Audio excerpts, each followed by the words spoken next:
Hey everybody, welcome to our Vampire the Masquerade 5th Edition Chronicle, Vancouver by Night, Delve into Darkness. As a warning, this is a mature game and it explores some dark and troubling themes. These include the body horror, gore, violence, loss of character agency, gaslighting, mind control, and many others. Our players have discussed consent and boundaries, and we collectively avoid situations that may be triggering. The players will always let me know if anything gets uncomfortable by using yellow and red cards in our private chat. If you as a viewer ever feel uncomfortable, you can always come back to the episode when you feel ready. Everything will be uploaded to YouTube, and our streams are always available on VOD as well on Twitch. Thank you for our sponsor, Mikhail Artoria of Artoria Designs, who creates these beautiful dice boxes. And he's probably in the chat right now. Probably. I'm talking from the past into the future, so I'm assuming he's in the chat. He was last time. That's all I'm saying. And we have a new sponsor, Martlet Games, who are awesome. And Martlet Games is a collective of tabletop veterans dedicated to producing quality content for multimedia like here on Twitch. And they do one-shots, modules, and full-fledged game lines. They're also available for commission work or consultations to help you make your next tabletop project see completion. Investing in the World of Darkness fan community is just one approach Martlet Games is taking towards world domination. That's fine. They can dominate the world. I'm good with that. They're awesome people. And so returning the favor over to their Patreon or spreading the word of the flock far and wide ensures your place among the records of history. So, I would now like to introduce our vampires. And let's start with, I got the, I got it right this time. Over there is Abigail. Hello, my name is Joanna, and I will be playing Abigail, the very techie Tremere this evening, morning, or afternoon, depending on where you are. Yeah, it's currently kind of latish afternoon where we are, and there's Abigail is being bathed in sunlight because we have to block off that window. Let's go over to Prince. Hey, I'm Prince, aka Doubles and Dice. I am playing Ja Kato, the Banu Hakim assassin and professional brooder, because he broods a lot. There's a lot of brooding. Astrid. Yes, hello. I am Astrid. I am playing the CBC Margaret Strickland. She's a bit of a was a family right now. Apologies. She's a vast admirer of artistic things, normally laying the lines of what nature provides and what mankind to do to that nature to enhance its beauty. Yeah, very excited for today. Next up is Sara. Hey, my name's Sara, and I'm going to be playing Jude Duncan, the punching Tremere. Not gonna lie, there's probably gonna be a lot of punching going on in this particular chronicle. Mike. Hi, I'm Mike, and I will be playing Mordecai, the Innocent. Um. The Humane. Okay, sure. That's a word. Several words that we could use for Mordecai. And Cliff. Good morning, afternoon, or evening. My name's Cliff. I'm playing Duran Giovanni, member of the family, and a simple tailor and clothes horse. All right. Give me 1 second. Just readjusting this ever so slightly so everybody's a little bit more in frame. And because, I couldn't see that about 10 minutes ago. Let's begin this particular chronicle. well, let's begin this second episode of this particular chronicle. During the last episode, the coterie in question was brought together at Margaret's occult shop by the name of Xenoschism, and there was a bit of a meeting to arrange everyone to make sure that, you know, the Tremere who was in charge of the Chantry leader, Cassius Shipman, was trying to find a key, and he needed the help of this particular coterie, who were kind of motley patchwork together from people that he kind of feels could be trusted. With proper boonage, pretty much anyone in Kindred Society can be trusted.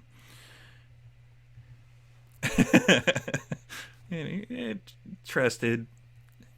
So he arranged the meeting and everybody got together. They eventually found their way to visiting an Anansi at the Succubus Club that is popped up down in Richmond, which is quickly becoming the place to be for the Kindred and some supernaturals that are in the area of Vancouver.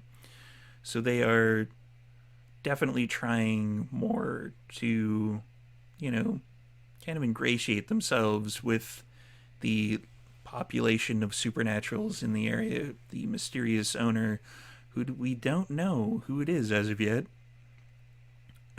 is going to be basically making an appearance at some point, and everyone got the information that they needed, and the information that the key had made its way to someone named Edgar Gray.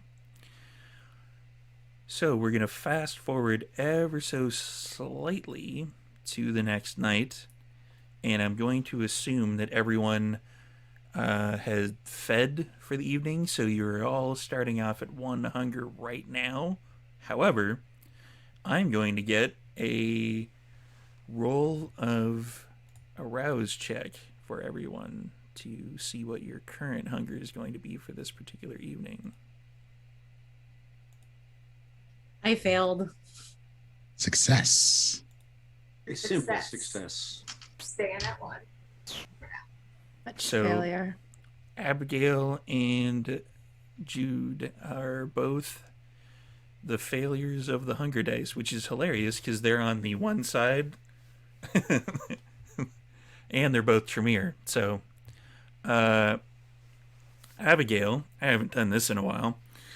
You hear in your head your beast going, "Abigail, you should eat something." Not now, Winston. Go away. I did Go not. my way. No. I Not did today. not. No. I go away. did not No. lead people No, I will eat later. through the Just go beaches, away. in the air, No. at sea, so that you could not eat. I will eat later. Go away, Winston. Not now. I'm working. And based on the reaction, it's clear Prince did not know that that was Abigail's beast. Jude, are you here? Hey Jude, you should probably eat something. I know you're right. I can't dispute that. Or someone. Like, you know, I mean, you should definitely eat. Eating is what you need to do. I'd rather just go home. But if you go home and eat someone, then you won't hear from me for a while. But I like hearing from you. I am pleasant, aren't I? Sure are. So we'll do a quick round table, finding out where everybody is and what everybody's doing. Let's go in reverse order this time. Let's start off with Duran Giovanni. So the standard wake up, dress for working around the house some, get a little bit of sewing done, because there's always patchwork that needs to be done, individual work and such. A quick phone call is a necessary thing. Yes. Hello. Ciao, telegrafa. Yes, it is me. Yeah, how are you? Yes, good. Por favore, I need some papers. You know the usual stuff, not too deep, just some papers. Yes, Damien Alexander Mordecai. Yes, a little embarrassment. We want it taken care of. So we just need a few, the standard. If you would take care of the business side of things, I shall make sure to touch up the flourishes myself. Passport, driver's license, the standard. Yes. Canadian. Yes, I know. So sorry. Canadian. Grazie. I will talk with you soon. Resica, if you would be so kind to do the usual invitation to Prince Kuzan, to invite him for a suit fitting. Every prince needs suits. Let us say at the Cambie Street tailor. That would be wonderful. Put all the usual flourishes and fun bits and don't make it obsequious like the one in Toronto. Make it polite. Thank you very much. Oh, of course. And also, I think tonight there's a little bit of a bite in the air. I should be wearing the wool mix, yes, with the cashmere, double-breasted. I have to go out later. I'll be meeting people for the Sundown Appreciation League and Book Club. Those folk down the street. Excellent. Thank you. Excellent, sir. Yes, I'll get that prepared for you right away. And now we'll shift focus over to Mordecai. What is Mordecai doing in this particular evening? Waking up, as per usual. Tapping either one of his companions, shuffling them out of the bed to perform their duties of fetching his clothing and dressing him for the evening. The usual wanders about, listens to the beginning of the evening's fare, the music that's playing, the shrieks and laughter and ass slapping, the standard thing. Goes outside a particularly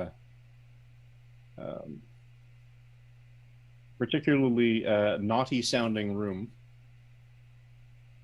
with moans and the slapping and what have you, and he calls his sister.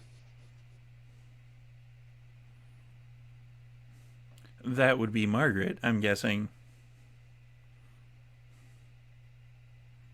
You receive a call from Mordecai. Are you going to answer? She's not, because she's actually back in that meeting space with her goal reviewing the information that she was able to divulge from the research. And she just been sleeping. He's going to be relive, and whatever he has to say to me, he can say it to me then. All right, that would go to voicemail. Wounded. Peggy, pick up the phone. It's me. At which point, then there's like shrieking and moaning and wailing and ass slapping. We're supposed to meet tonight. I don't remember where. So call me. And just resume my thing.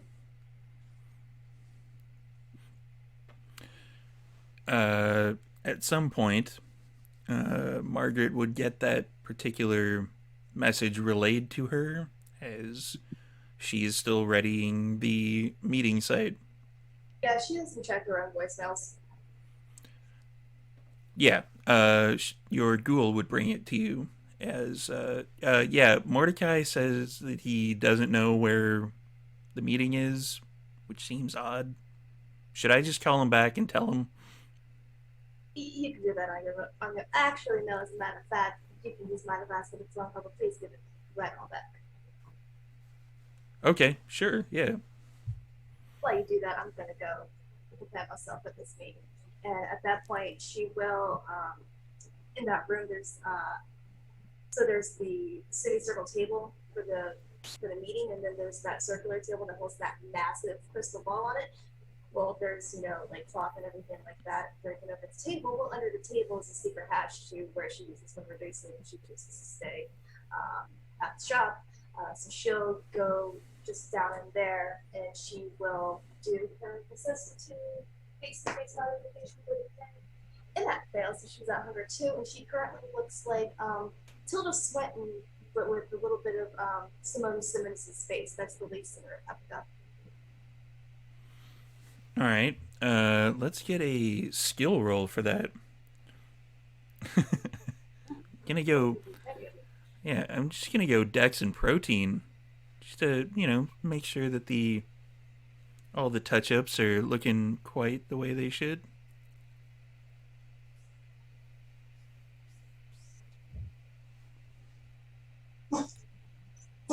And there's second in position outside to set the notes. That is 3 successes. 3 successes? Oh yeah, easily done. Just sort of, a little readjustment here and there, a little smoothing out, little crinkling down at places, just sort of, make sure that things are pushed around where they should be. I'm imagining at one point a little bit at that part in Reaper the Genetic Opera where Paris Hilton's character's performing, her face just starts to fall off. And she... That would be if you failed the role. It would be like, oh yeah, you look fine, and then, during the meeting, everything just starts to shift a little bit. By the way, everybody should watch Repo the Genetic Opera because it's awesome. So, Jude, you're up next. What is Jude doing as she begins the evening? Right. So Jude's waking up once again in her Chinatown apartment. She has received a package. It's pretty small, but she immediately gets it from the front of her apartment door outside, brings it in. And it's a little container, and she opens it, and there are probably like a dozen common house spiders in there. And she like looks at them, and she's like, oh fuck yeah, these guys are cool. Okay, you're Danny, and you're Xavier, and you're Blossom, you're Dwayne the Legs Johnson, and she kind of goes off just improving on the names for a while, and she'll put them in this kind of small size terrarium that's just sitting on an end table, and there's like just like a little like stick in there, nothing too fancy. She puts them in there and closes the lid, and her face is there reflected in the terrarium. She's just like, all right, gonna have to get used to that. Sorry to you all eventually, little guys, but we'll be friends for a while. Yeah. And so she kind of just watches them skitter around for a while. She completes her hairspray, makeup routine. She doesn't always get it right. What is the music selection for this particular evening? Sure. Today I'm listening to Pneumonia by Danny Brown. And it's a real good one. You should listen to it. Not safe for work, but check it out. So that's sort of getting her in the mood to go and inflict her unique brand of abrasive quirkiness on the rest of the group. So then she'll get her bag and probably when everybody else is heading out there, go to the meeting place at the designated time. All right. We will shift the focus over to Ja. What is Ja doing in this particular evening with his newly acquired apartment? So Ja probably upon waking up, doesn't really care. Like the apartment is like a means to an end sort of thing. It's like I have a few books, my basic stuff. Ja has a few things he's picked up from Duran, like some stuff that helps him fit into society. Doesn't always want to be in the black hoodie and a pair of jeans sort of thing. Though it is very easy to hide swords under a big black hoodie. It's not probably the way he wants to go out every night. But on this particular night, Ja is specifically looking for information about who is the chief of police in this part of Vancouver, and is basically investigating and or stalking this person, learning their routines, learning where they live, how they get there, what their route is, yada, yada, yada,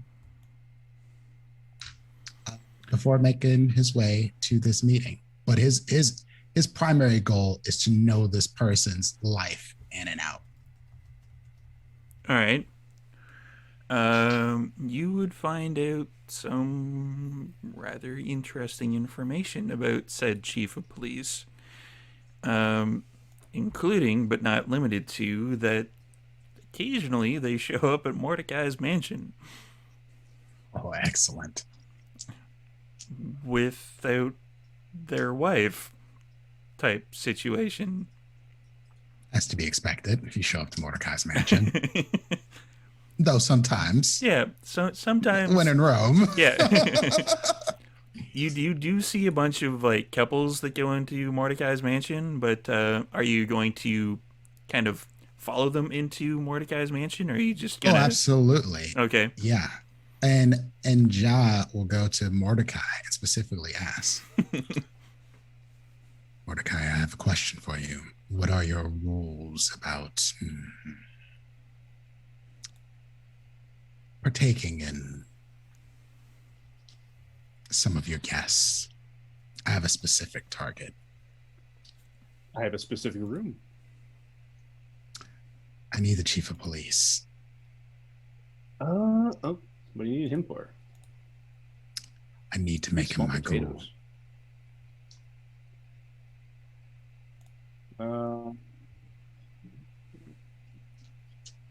Yeah, he kind of. He's a bit of a bottom. Fair warning. Oh, that's fine. Not really in my But- tastes. I mean, it's not everybody's taste. I'm not judging. But I'm sure I could convince him to drink. So that should not be a problem if you were to, say, subtly introduce something extra to some wine. Excellent. I don't want to go all the way to the top. I just need someone who can feed me information. Oh, Just hell, enough. Take your pick. I mean, basically, and you see wealthy elites, socialites, Vancouver or Hollywood North type actors, politicians at the provincial and federal levels. The mayor's come by every now and then, but he would never actually admit to that sort of thing. But it's okay. The mayor's You're a very little too discreet. far away from investigations. I have That's fair. a particular proclivity for wrongdoers of a specific sort. I like the cut of your jib. Yes, I will arrange. In fact, he should probably be here shortly. If he's not already I would here. prefer to meet him in person. Fair. I appreciate you, Mordecai. This So makes I my lean life. in to get Alexia's attention. Darling, Yes. have we named the chief of police? The chief of police's name is Simon Haley. Mr. Who? Is Simon here? Is he here? Simon Haley, yeah, he has arrived. Oh, he is here. Look at that. Yes. He's in the Well, he'll be the one with the saddle.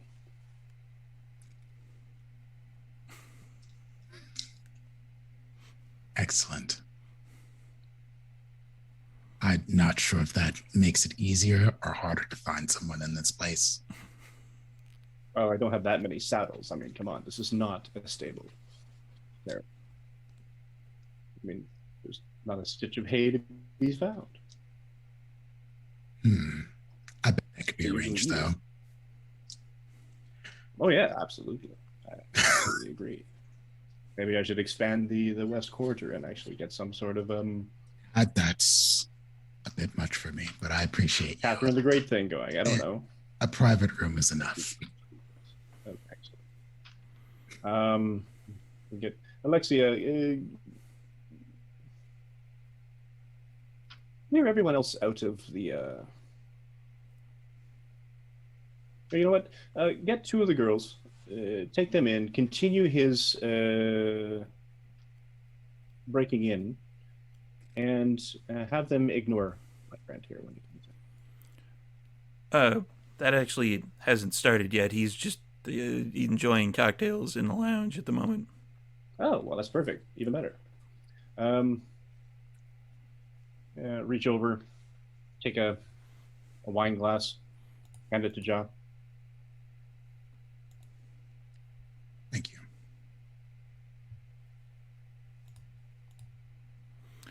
Feel free to give it to Alexia when you're done. She will make sure that it arrives where it needs to be. I won't be needing that, but appreciate it nonetheless. Very discreet here. I sincerely doubt he will drink straight from you at this juncture. He's a bit of a paranoid man, despite the fact that he's liking to be ridden. I can be rather convincing. Ja grabs a sword, glows a little red. I won't do anything you wouldn't do.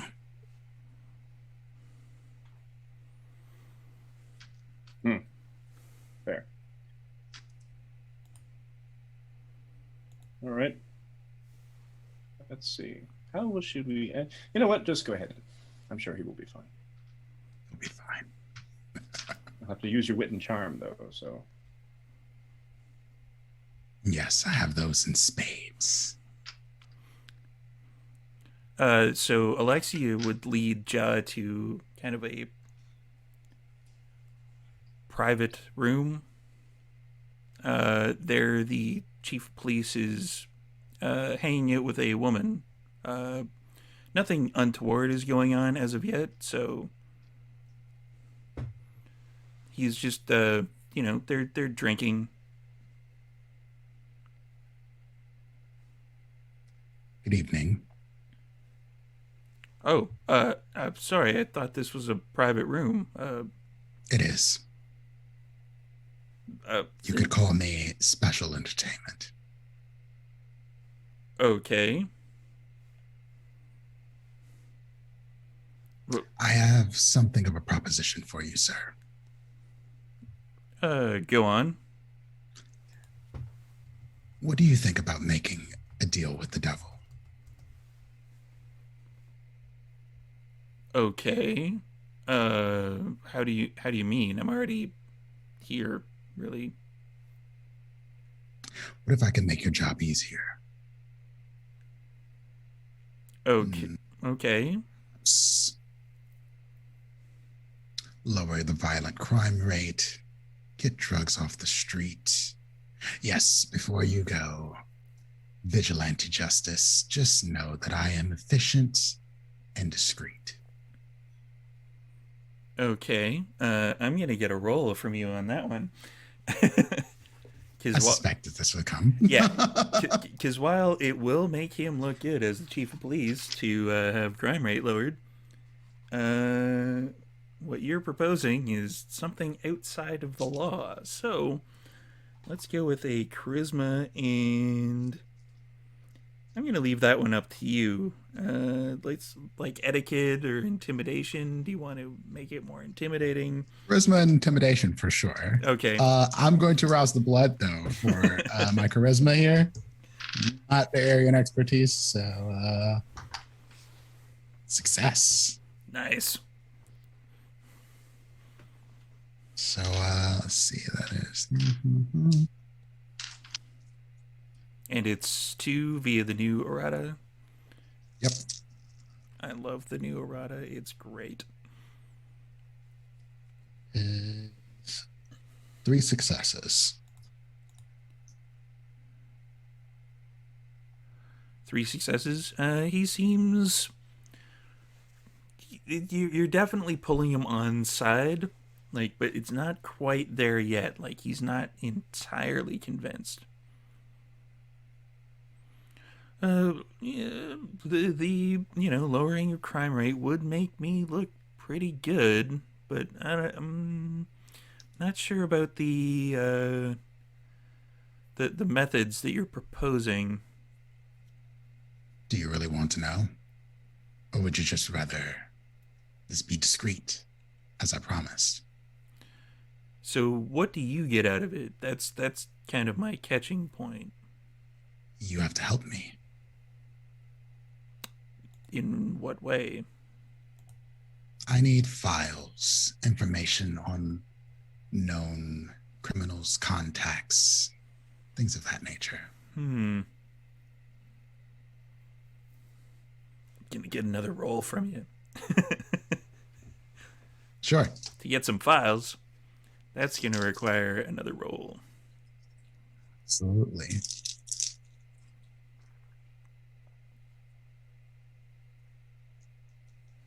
And the willpower on that one. 3 successes. 3 successes again. Yeah, you're getting him a little bit more on brand. He's like, you know what? There's a couple low level thugs that are running around trying to create a gang, I think, in the West End. Excellent. So I'll see if I can get you 1 or 2 of their files, and we'll see what happens. I need one more thing from you, sir. But I offer you one more thing as well. Go on. Free entry here. You're offering me free entry here? Free entry. Okay. And I can guarantee you that no matter what happens, your wife will never find out. Go on. Or she could. Oh. I think yeah. Okay.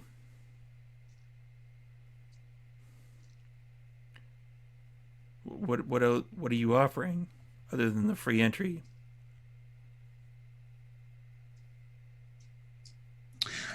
I'm curious. You.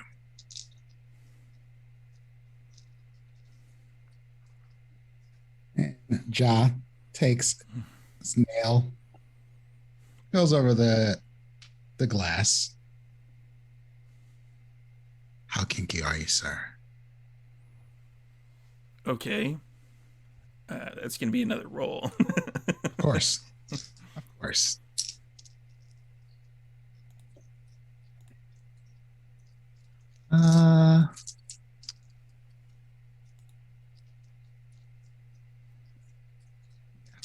We'll do the same roll.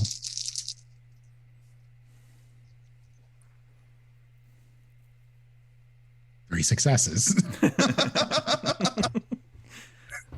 It's a 3 success kind of night so far. That's where I'm at. So yeah, he will take that particular drink, which is just the vitae in the glass. He'd be like, okay, I don't want the wife to find out, so I'll drink. Mordecai will be fine with this arrangement, I'm sure. Just need a few things from you periodically. I know where to find you. All right. Yeah, sure, no problem. Perhaps after this is all done, you can become mayor or some other high-level political position. I can help. Yeah, sure, definitely. That's mayor, huh? I do like that.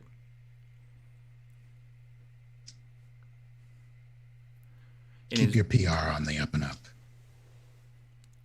yeah, definitely will do. I'll be in touch. Sure thing. And you're gonna take your leave? I'll just leave. Okay.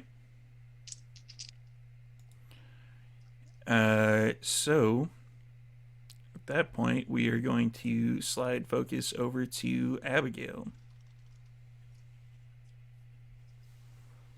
So Abigail has a bit of a to-do list this evening. She started off the evening with basically doing her work, finishing off her stuff to send over to her employer.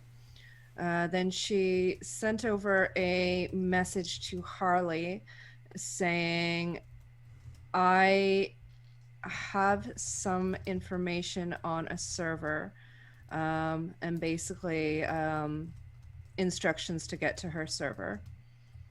And uploaded to the server is the data packet that I got the previous evening from that cell phone.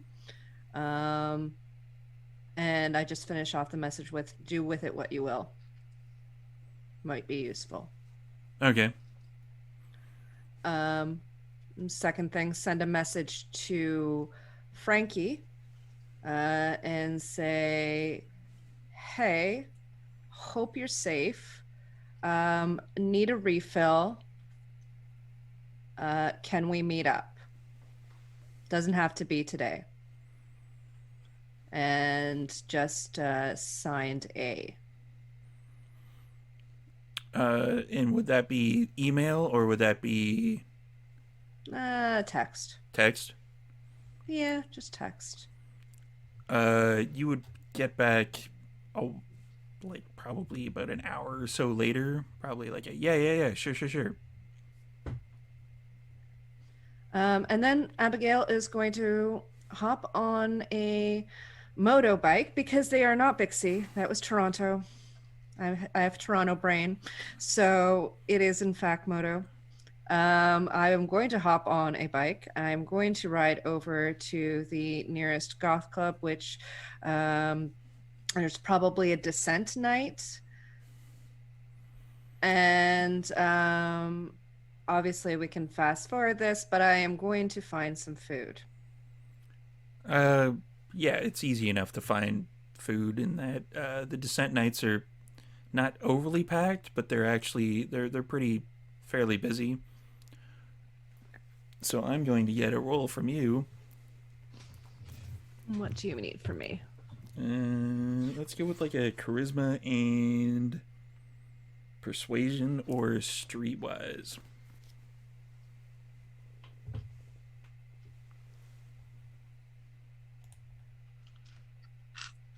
I'm gonna rouse. Okay. And I fail. God. Abigail? No, Winston, not now. No, very busy. I will eat. Don't worry. That's what I'm here for. That's what I'm here for. If you let me go, if you stop, then I will eat. You are It's disappointing fine. me, No, Abigail. yes. If you don't stop, I won't be able to eat, right? You have to understand that you're getting in my way. I'm very busy. I'm trying to do what you're asking me to do. You gotta give the beast a little bit of sass, really. Let's be honest.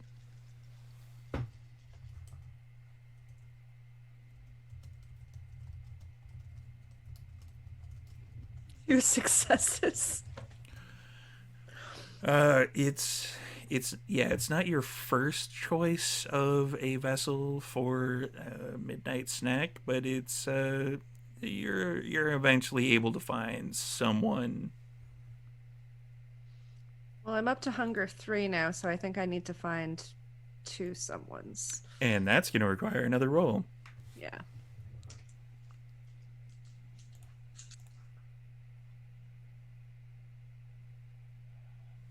Two again. Same sort of thing. When you're done with the first vessel, you would move on to try to find someone else. And again, it's not. It takes a bit of kind of flirting and talking and convincing, but eventually you do find someone. Again, not really your first choice, but they'll do. All right. So I'm down to hunger 0 then. You're down to hunger 1. Or sorry, not hunger 0. It's hunger 1. Sorry. Yeah, no.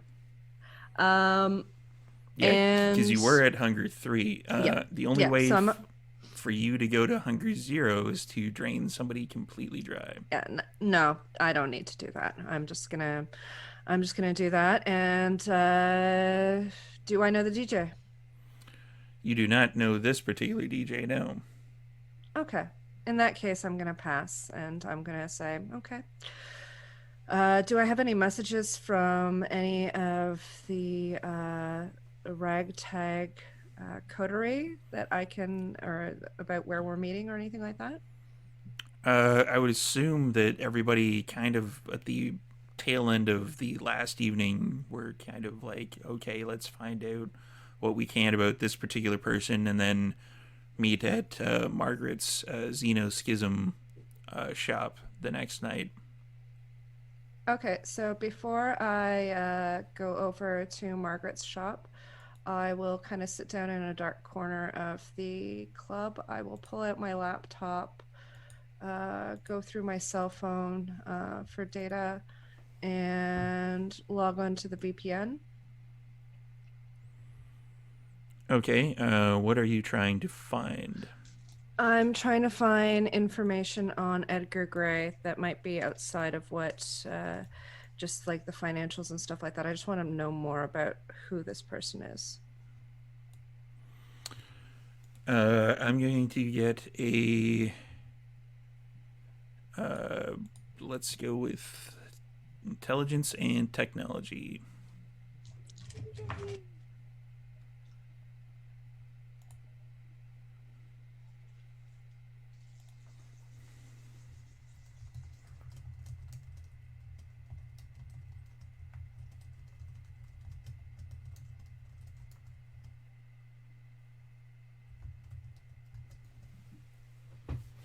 That's 5.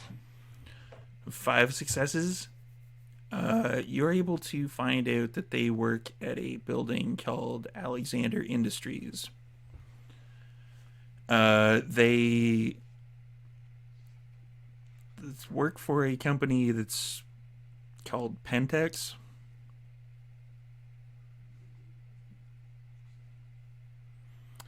And from what you can find in your searches, they may or may not be supernatural themselves, but they would be more kind of supernatural adjacent. Okay. Yeah, I went there. Okay. You did get there. All right. Okay, so I'll log off then, and I'll make my way over to the magic shop. Okay. Is everyone else making their way over to the magic shop? Yeah. Oh, for sure. I'm definitely early. I suspect Ja would probably leave with Mordecai because, well, convenient. That and Ja doesn't have a car yet. Ja doesn't have a car. Ja doesn't have a car. Mordecai, you have a passenger in your limo. I'm assuming. Of course I do. Yeah, I'm assuming Ja would have snuck into the limo without Mordecai knowing, and then when Mordecai goes, Oh, Ja would have been in the limo just waiting for Mordecai.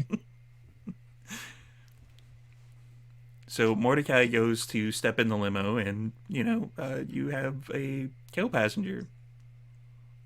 None of this surprises me anymore. I assumed you wouldn't mind. You seem to be assuming a lot of things, Joe. My assumptions are generally on the nose, and, well, efficiency is key here. I have a very tight business model going. Please do not disrupt it by making threats to my guests. Threats? I helped your guest. Your guest will be a repeat customer now. Likely Yeah, for he good. was. Oh, yes. So was his wife. Yes. But you didn't know that. I didn't know that. You could have warned me. You didn't ask. I have Could a have warned very me. solid business model running here. I have influence and contacts throughout the city because I have built this web and this network. You're free to partake of it, absolutely. But please be careful with it. Plucking the wrong strand, and the spider web falls apart. And then neither one of us benefits. I do not intend to Shall we pluck go? the wrong strand. Oh, that one's small definitely- potatoes. That one's fine. That's why I said it was fine. Indeed, which is why I asked. But yes, we may go. I do have respect for some here in Vancouver. You being among those Oh, thank you. for now. So we'll hop in the limo. Oh yeah, we out. Yeah. So you make your way down to Gastown area. Jude, how are you getting there?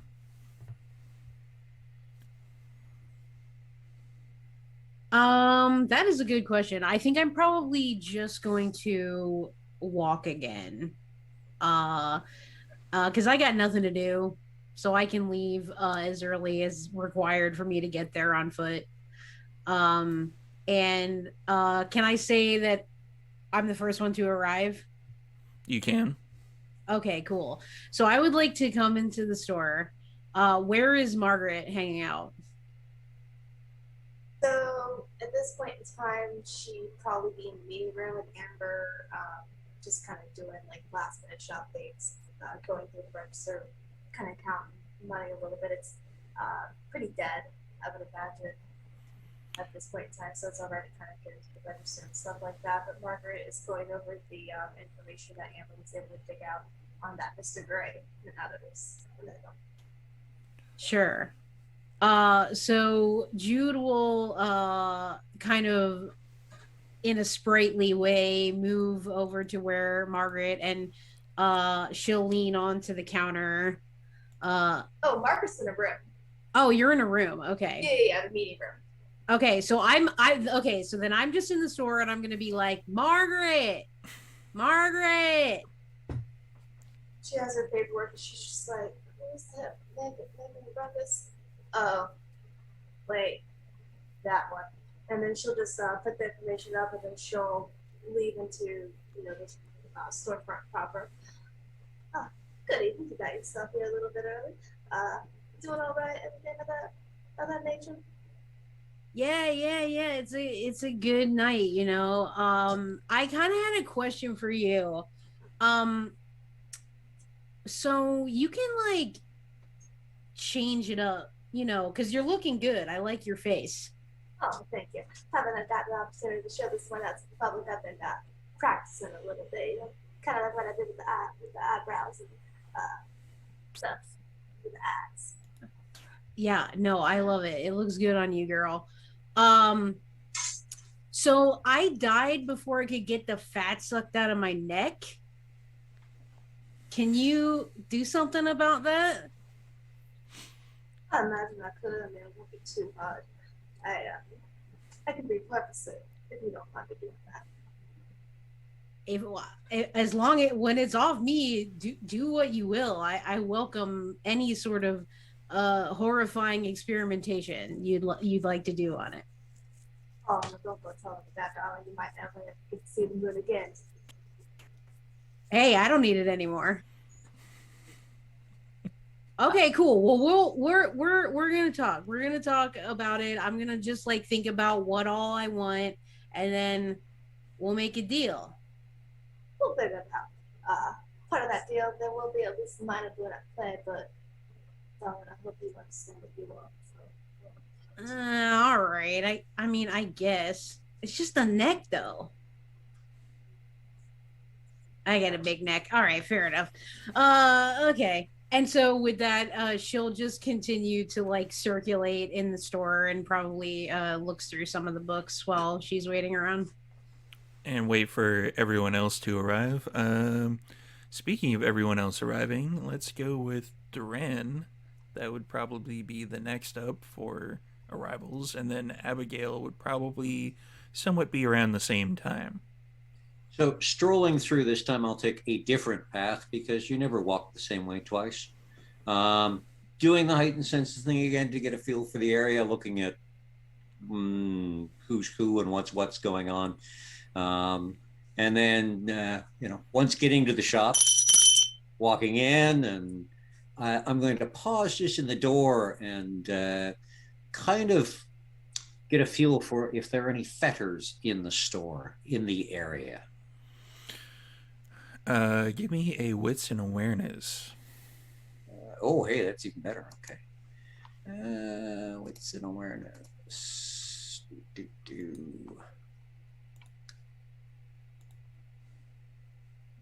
Okay. Where the heck is that on here? Oh, there we go.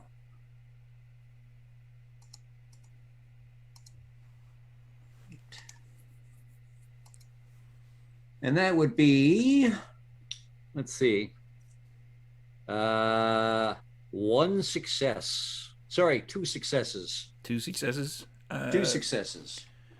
You can't notice any, but again, it's sort of the same thing that you picked up on the last time you were weirdly flat feeling. Yeah, just weird. There doesn't seem to really be anything wraith ghostly like going on.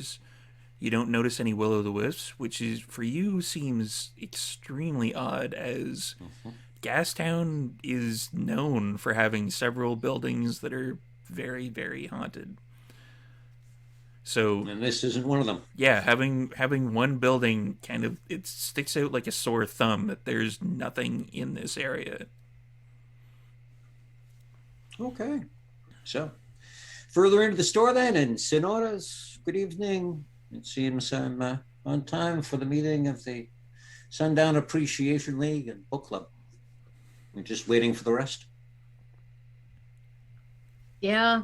Oh, I wanted to say thanks for the suit. That was really, it was cool. You that was my first time. You carry it just perfect. Oh, wow. It just looked perfect on you. Man, you're blowing smoke up my ass, but whatever. It's what I do. I'm a tailor. Fair enough. Can't really fault you for that, I guess. It was just like the old country fitting Guido for his suits, except, as you say, with the tits. Ah, my man. He gets it. Abigail would be probably coming up to the shop at this particular point in time. How is Abigail approaching? Cautiously. I think I'm gonna turn on Sense the Unseen just to make sure that there's no I'm not so much concerned about the ghosts as I am about, Nos, La Sombra, people hanging out that shouldn't be hanging out. And that is, I believe, a wits and aspects roll, if I'm not mistaken. Yes, wits plus aspects. That would be 4 successes. 4 successes? A kind of similar... Wait a second. Remind me what a messy critical is again, just because I haven't rolled one in so long. A messy critical would be if you roll a crit, like a 10 on a hunger dice and a 10 on a regular dice. Then that's what I rolled. Fair enough. So you kind of blink a few times. You open your senses to the world that is unseen, and it was 4 successes, so it was just the 2 crits. Okay. You hear, Abigail, you're not looking correctly. What am I looking for, Winston? Look You tell over me. there, and you feel your head kind of shift without your actual, like, telling it to. And standing by the door itself is, you notice, kind of like, it's about half the size of a human, but sticking out of a pile of clothing that is kind of mildly shimmering, almost as if it's obfuscated, would be like a head that looks like it's bald, and it's got pointy ears that one of them's kind of flopping over, and it's got like a misshapen jaw with like 2 tusks that are sticking up on either side of its nose, and it's just looking. Okay. I go up to it. Hello there.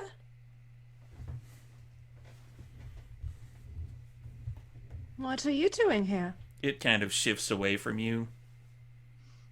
Oh, come now. You know that I can see you. Why don't you just come out and we can talk? Because there's something called the Masquerade. I know, but let's go in this little alley here. I think Blood Alley's Relatively Yeah, right close there. by. Yeah, it is. yeah. So I said, okay, come with me. Let's go. Let's talk. It the only term that I can come up with that would appropriately describe what it is doing at the moment is shambling.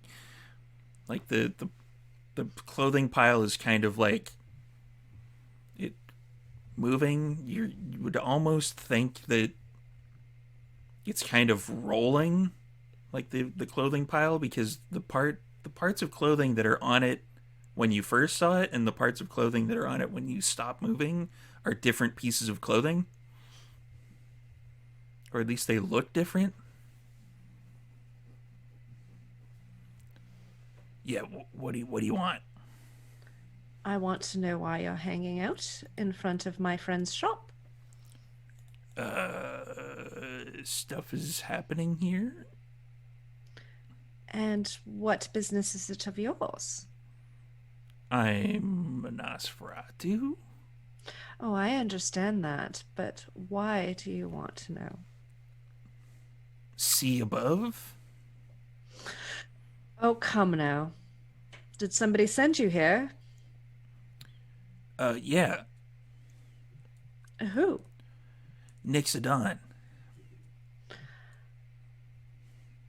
Storyteller, I've heard that name before. You have? Yes. Okay. And what does Nixodon want with this magic shop? She wants to know what's going on inside the magic shop and who's coming and going. And she couldn't come here herself? You're new, aren't you? Oh no, I'm just trying to find out what it is that's going on here. I'm sure that she probably just hired you. I just want to know why. Not really a hiring per se. It's more she's fucking scary and I'm gonna do whatever she tells me to do. So she didn't tell you why she's interested in the shop. No. How peculiar. Well, how about you go back and you tell her that the Tremere Primogen told you that there's nothing unsavory happening Oh, it's not. Oh no, there's nothing unsavory, there's nothing interesting, there's nothing at all happening at the magic shop. And I'm more than happy to provide her with some alternate information if she wishes it. But Yeah, She needs to leave the shop alone. yeah, you're new. I can tell. No, I'm asking. Okay, let's manipulate, mesmerize, Oh shit. whatever it takes. I want him out of the way. I think somebody else is the hammer for this particular episode. I mean, I could text Jude and get her to come out and.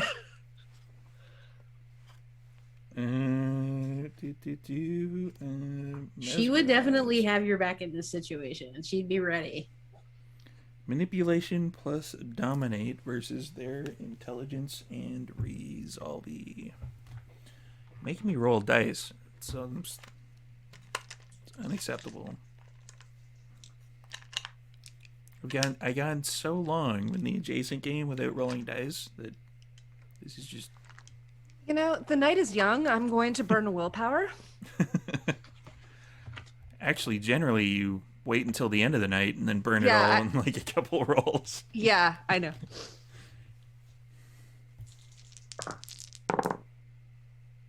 Well, fuck. That's 3 successes. That is not 3 successes. Okay, cool. What is the particular command in this particular mesmerism? Go back to Nixodon. Don't come back here tonight. Tell Nixodon that everything is fine. Okie dokie. And the shambling pile of clothing moves towards a sewer grate, and you don't see the sewer grate actually move per se. You just see the clothing kind of funnel itself into the sewer, and then the sewer grate kind of moves back on top. Like, you didn't actually see it move off of, but once the pile of clothing is in, it kind of moves its on top of the sewer, replacing it back to where it was before. Okay. And I don't see anything else, I assume? No. Much like with Duran, this particular magic shop, while there are certain things inside that give kind of a little bit of a glow, there doesn't seem to be any like La Sombra that you can notice. No further Nosferatu. There's no like wraith-like activity that's inside. It's just it seems kind of like a supernatural dead zone with undead things in it. Okay. In that case, I'm gonna head inside. And I'm assuming that I see everybody in the main area. Thank you, Cliff. I believe so. Okay. Hello, everybody. How is everybody this evening? Hey, I'm doing good. What about you? I am good. Well, Friends, we have a bit of a conundrum here. The Nos, they are watching your shop, Margaret. oh, son of a... Oh, I mean, shit. They think there's something going on here. I mean, They're not wrong. too bad it is. No. It makes me feel better. The things that I do in my laboratory, and it's not at this location. It's not even within city limits, actually, so you don't have to worry about that. I'm just not sure that I don't know. Do you have any concerns about the Nos I don't know, hanging around and knowing your business? Because I can see if myself and Jude can throw up some things here. I mean, most certainly do what we can. Not myself on the mind for manipulated and persuaded and that thing aside from that. But I'm not really all that surprised that they've been hanging around here. I mean, really, this is surprising to learn that a mouse has been hanging around much of anywhere. There really isn't much you can do to stop it. A lot. There are efforts that can take it force, but if we wanted to do a sort of try to identify them, I don't have aspects like those of, that I'm descended from, but I don't know. I don't know if you guys kind of little, but like I said, there's not really much of a choice of having them around. There. We should just simply be careful, that is all I suggest. But at any rate, enough with the bad news. I hope everybody is well. I hope that the evening is going well for everybody. I mean, it's already gone thus far, so if you ask me, it's a little too late, I'd be asking that question.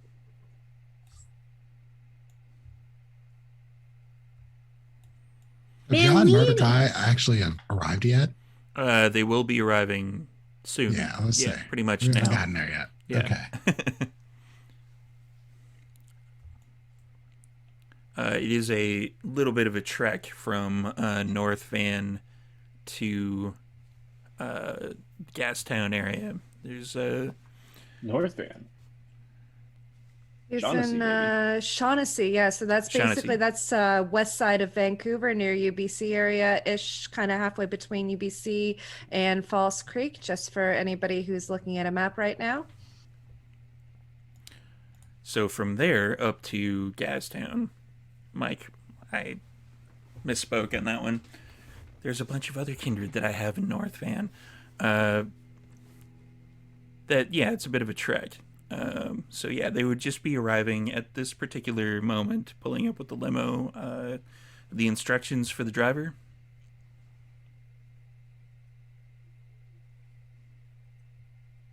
No. Entertain herself. Drive about as she wants. Keep the engine running just in case we have to go somewhere. Stay nearby. Will do, sir. That's why I like you, Mercy. Yes, I call my limo driver Mercy. Somehow I'm not surprised. But nothing Shall about we? you surprises me anymore. Oh yes, we shall.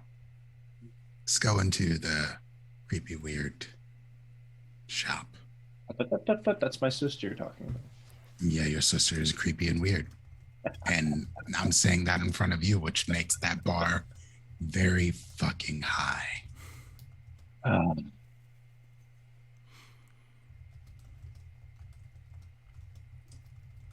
I'll make you a believer soon enough, Jeff. You wait. After you, sir. It's your car. Oh, And I entered it first. true. Hop out of the car. Stroll in. Same. Open the door. Ja I assume- grabs the bell as soon as he walks in the door. Just grabs it. Oh, I was going to reach up and smack it with the can a couple of times. He just grabs it. It's like, no. Closes the door silently behind him. Never let me have any fun, Ja. Oh, you have plenty of fun. So I'll take the snake head and sort of just sift around in some of the stones, stirring them. Take one, sort of put it in his mouth. See if it fits. Just generally being a 5-year-old brat in my sister's room, sort of thing. Just grabbing random shit and doing things with it. Understandable. Are you both introducing yourselves to the rest who are milling about? The shop at this particular point in time, it's getting probably, I'm assuming, the meeting would have been set up at about the same time, so about 10 o'clock.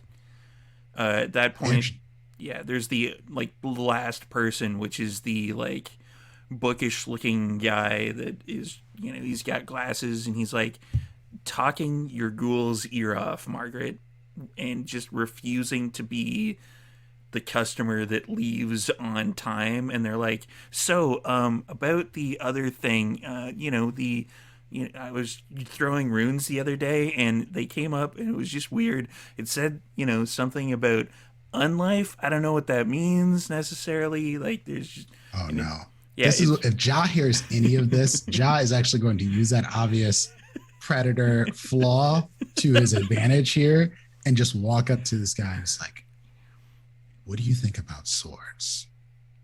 Oh, I like swords. The swords are Oh, shit. great. And then Ja just puts the sword, takes the sword out, makes sure it's not glowing, and just puts it up to this dude's neck. He's like, what do you think about swords now? It's time to go.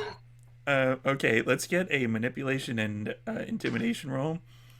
Absolutely. The bar Are we on seeing this this one, go down? Oh yeah.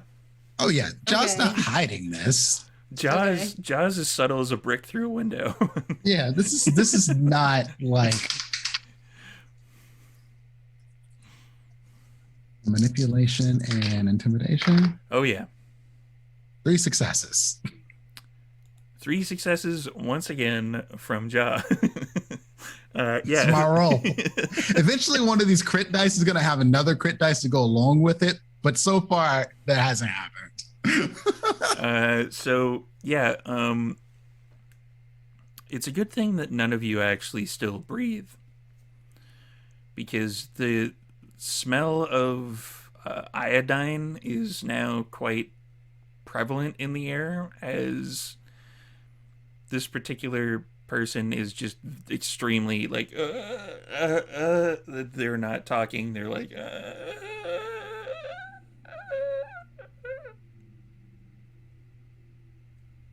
Ja just walks up to, goes very close to his ear and says, "Have a good night." yeah, Puts the sword back in his back. yeah, and then he like takes off out the door. As soon as he's out the door, Jude is just like cracking up. She's just like losing it. Like, I Yeah, bet he Margaret- buys katanas from the mall. I hate when they stay past closing time. Yeah, the moment he drew that sword, Margaret was looking at him very approvingly.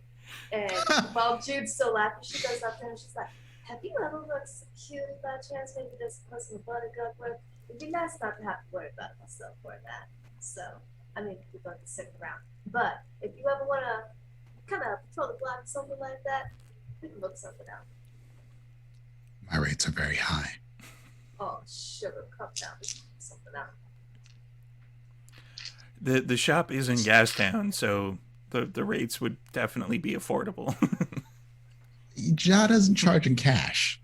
Yeah, and she's Margaret's not kind, particularly. I mean, that was nice, great, awesome. No one really had to use powers, but So how is Find about Edgar. That's Ja's introduction. Putting a sword to someone's neck and asking, "What do we find about Edgar?" That's it. And it's at that point, I'm guessing you're all going to be making your way to the back room. At that point, we're going to take a bit of a break. So everybody go hydrate, fill up water bottles and such, and take a bit of a stretch your legs, stretch things out a little bit, and we will be back in about 5 to 10 minutes. Hydrate or dihydrate. Let's go. And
Welcome back, everybody. We've just been having a long conversation about hair, so yeah, we will head back into the vampire realm as everyone in the coterie is now heading into the back room of Xenoschism. That's the word I was looking for the discussion of what to do next for this coterie and where they go to find the key.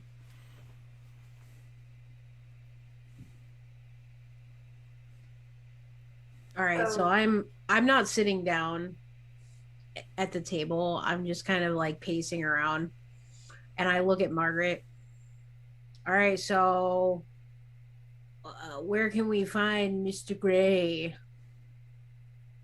Margaret would have gone to the EWC Circle meeting table and begin to open up the files that Ember got ready and everything like that. And I did not yet know what they are. Similar information she would have been able to find about Mr. Gray that they may or may not be supernatural themselves, but they are kind of supernatural adjacent. There's supernatural things that happen around them, and they work for a company by the name of Pentex. Can I do well to see if Margaret would know anything about that, given her, activism stuff? She is kind and even kind of held on to it for a little bit afterwards. Given your activism, you might actually know a bit about Pentex. Let's go with a intelligence and investigation. Or even intelligence and politics, whichever one is higher on your particular roll. Either way, I am browsing. It's probably a good idea. Oh, that's a fail. Hello, Undertale. Margaret,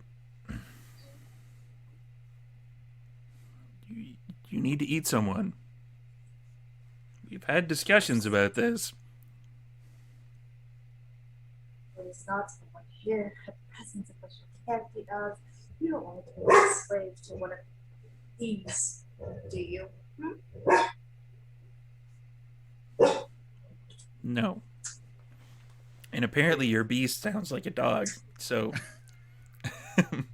it's just like barking at you, like kind of gnawing at the back of your mind, trying to Sara get you. has high animalism.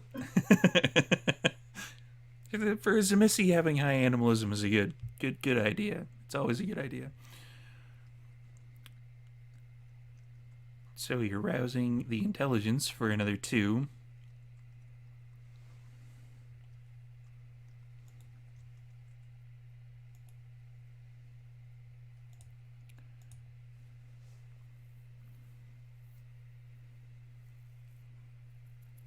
That, I only got 2 dice to turn up with successes, but they were my only 2 black dice, and they were both crits, so 4 crit. 4 with critical. Yeah, so you've definitely heard of Pentex. Pentex is a multinational conglomerate of several different kind of minor companies all cobbled together under the umbrella of Pentex. There's definite like they've been trying recently over the last decade or so to try to get into BC with regards to logging and stuff like that, but they are meeting some resistance. There's still some protections in place from the previous kindred governments who had an agreement with the werewolves to keep Pentex out of this particular area. But the footholds that Pentex has made, they have been in trouble with some minor law organizations with regards to like they were only supposed to go in to cut down a tree or 2 or clear some brush, and they would clear cut like an entire acre of land in that particular instance. And which previous kindred person was, I think you said that they had that agreement with? I know you mentioned the lichens, but you didn't say which. Because I know there's been a bit of a history of sort of changing at the hands of power in Vancouver in general. Yeah, this agreement with the Vancouver power structure for Kindred would have been under several princes past. So some of the protections are still there, but they are quickly fading unless reinforced. Got it. So she'll basically, have that information in the folder. She has one that she'll pass to the right, one that she'll pass to the left. Now, I don't know what y'all know about these Pentat suckers, but I wouldn't be surprised if I'd already been fighting them when I was still a con. They got their fingers in anything you could think of: environment, science, politics, just anything and everything.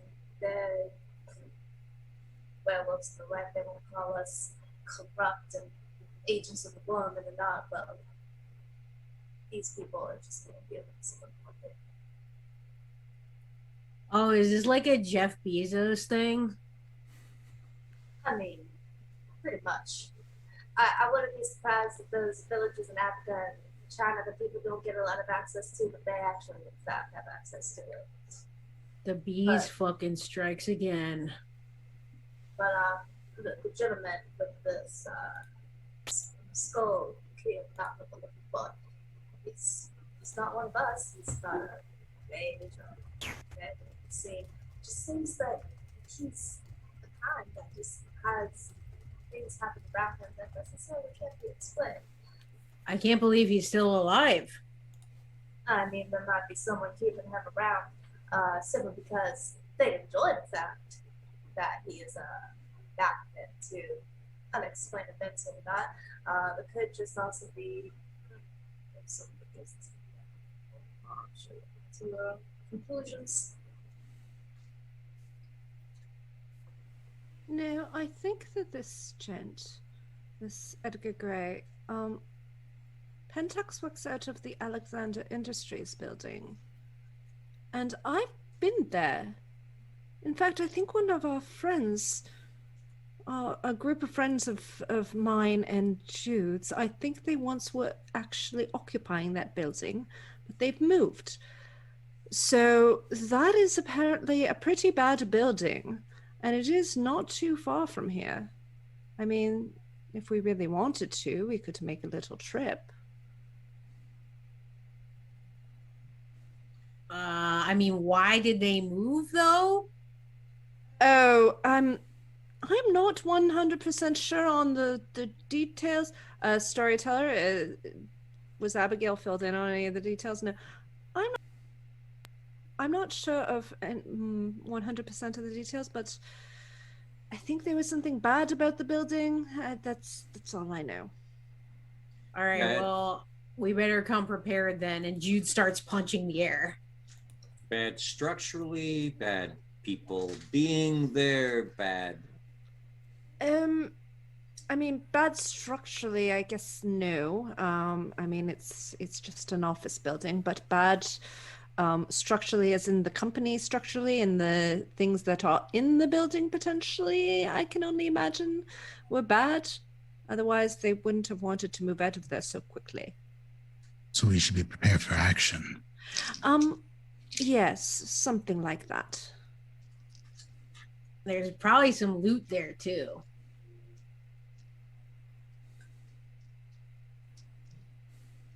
I mean, there's always loot when it comes to information and stuff. I mean, I'm sure that we could find something if that was our aim.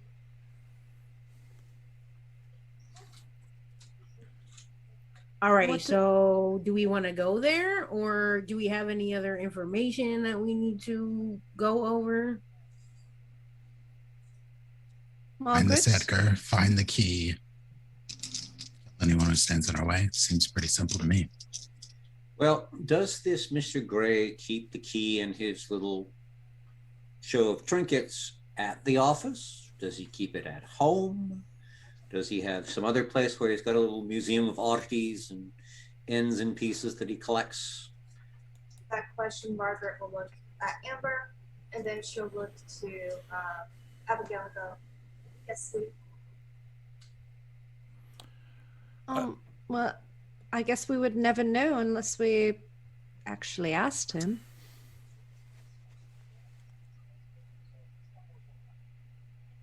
And what you said, if you went legitimate question, if you are able for us, please, at least to the extent of which you are able to, and they can have us someday, but black him, please.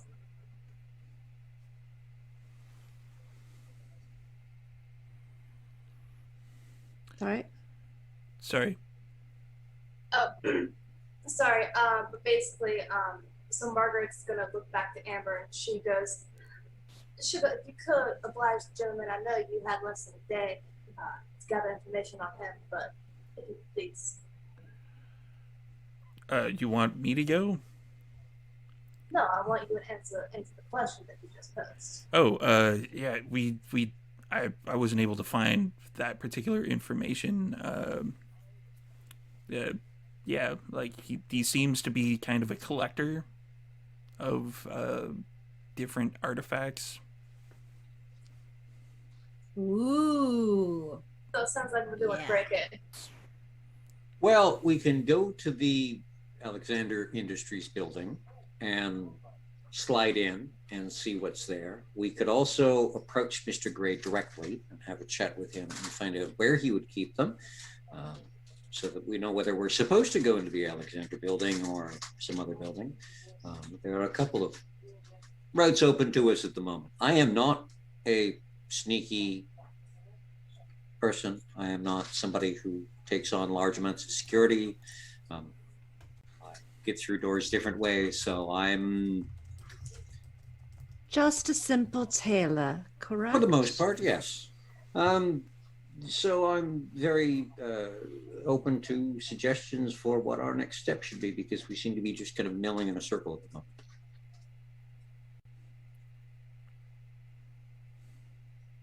I mean, I'm ready to go. I'm ready to do something. So we don't know. We have no idea where Edgar is, right? You weren't Like, able to find that particular information from either of you. It's almost as if he doesn't have a place of residence in Vancouver, suspiciously enough. Would I have been able to find like his cell phone or something like that? Like, is there any way that I can triangulate his location if we're going to go with the like If you mundane want version of this? If you want to do a check for that, sure. That'll be an intelligence and technology. Specialization in hacking.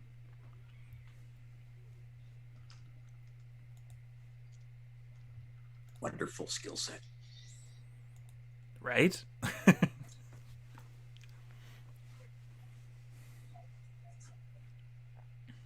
Today's age, incredibly useful.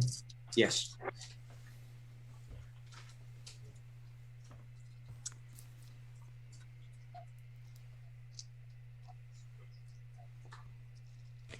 Four successes. 4 successes. It takes you a little bit of time to kind of triangulate the position due to the fact that you have to go through actual like Pentex satellites in order to do it. It's almost as if they have their own like cell phone grid that's separate from like anything Rogers or Bell actually have. And you're eventually able to triangulate it to being actually in the Alexander Industries building at the moment. All right. Well, based on the information that I can find from his electronic devices, it looks like he is actually in that building. And just for the record, I honestly don't think that I would have been able to do that, but let's just go with that. With So 4... Go ahead. Either he's a workaholic or he lives there, in which case both of my questions are answered by the simple going to the Alexander building. Or it's a trap. And finding a way in. It would be a trap if they knew we were coming, but I don't think we're on the radar yet, unless what was her name? McIntosh. Senora McIntosh made a phone call, but I'm hoping she hasn't. So if they don't know about us, I'll go behind you. Why would she possibly make a phone call? Well, because we have a book of hers and it was obtained under certain circumstances, and eventually she'd wake up. But again, certain circumstances. What exactly does that mean? I'm betting that they don't know about us, and thus it is not a trap. Well, the way I see it, if you listen susceptible to something bad coming to you, so. Then the subtle route. Fair enough. What's the kind of level of that? Where is this place, and how do I get there? The Alexander Industries building is actually fairly close by. Oh, excellent. It's located in the financial district, which is kind of pretty close to, if not right beside, Gastown. So it's like just a few blocks over, a little trip up the road, and you would come across the Alexander Industries building. Yeah, it has Alexander Industries kind of in a bright marquee on the top of it. It is about 30 floors, roughly. And it is kind of not against, it's kind of kitty corner on the opposite corner of Agamemnon Industries, which is also kind of a well-known industry that is in Vancouver that Margaret would actually know about. Like if you, in your recollections of Pentex, you would have actually also known about Agamemnon Industries, which is kind of minorly the opposite. They try to do things environmentally friendly. They try to do initiatives that protect the environment. Really? With a name like Agamemnon? Look on ye works, ye mighty and despair? That's somebody else, I thought. I thought that was Ozymandias. Oh, my bad. Yep, you're right. I think of it as a rebranded repurpose of sorts. I know I've heard the name Agamemnon before, and it wasn't in good context. Either way. He was the guy who made the Trojan horse. Oh, that's right. I knew there was a sketchy realization for him. Yes. Either way, we can assume, as much as I appreciate Duran's confidence in our potential innocence and abilities, I would assume that we're going in hot. We're going in knowing, or at least anticipating, that there will be at least some form of resistance, or at least expectation. A standard industrial style of building of this sort. It's going to have security on the ground floor, cameras all over the place, et cetera, et cetera, et cetera. Ad nauseum. My family does it all the time. Everybody else does it all the time. And I'm not saying we cannot. I'm saying I do not have the skills to just slide through there. I imagine that several of you do have the skills to Indeed. make your way in there.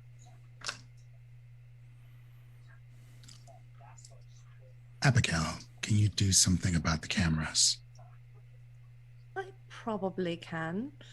It's probably best that I do it when we get closer, just so that they don't notice anything going wrong before we get there. Suspected so. Excellent. And additionally, I think, if I'm not mistaken, and I'm going to check my laptop bag. Do I still have a key card from Penelope? You do. Okay. I have actually, unfortunately, had the displeasure of being in that building because I was led astray by an acquaintance.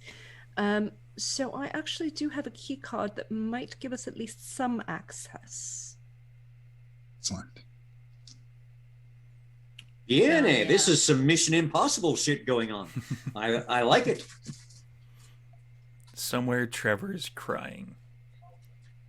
Aw. Hashtag meet room. Hashtag friend room.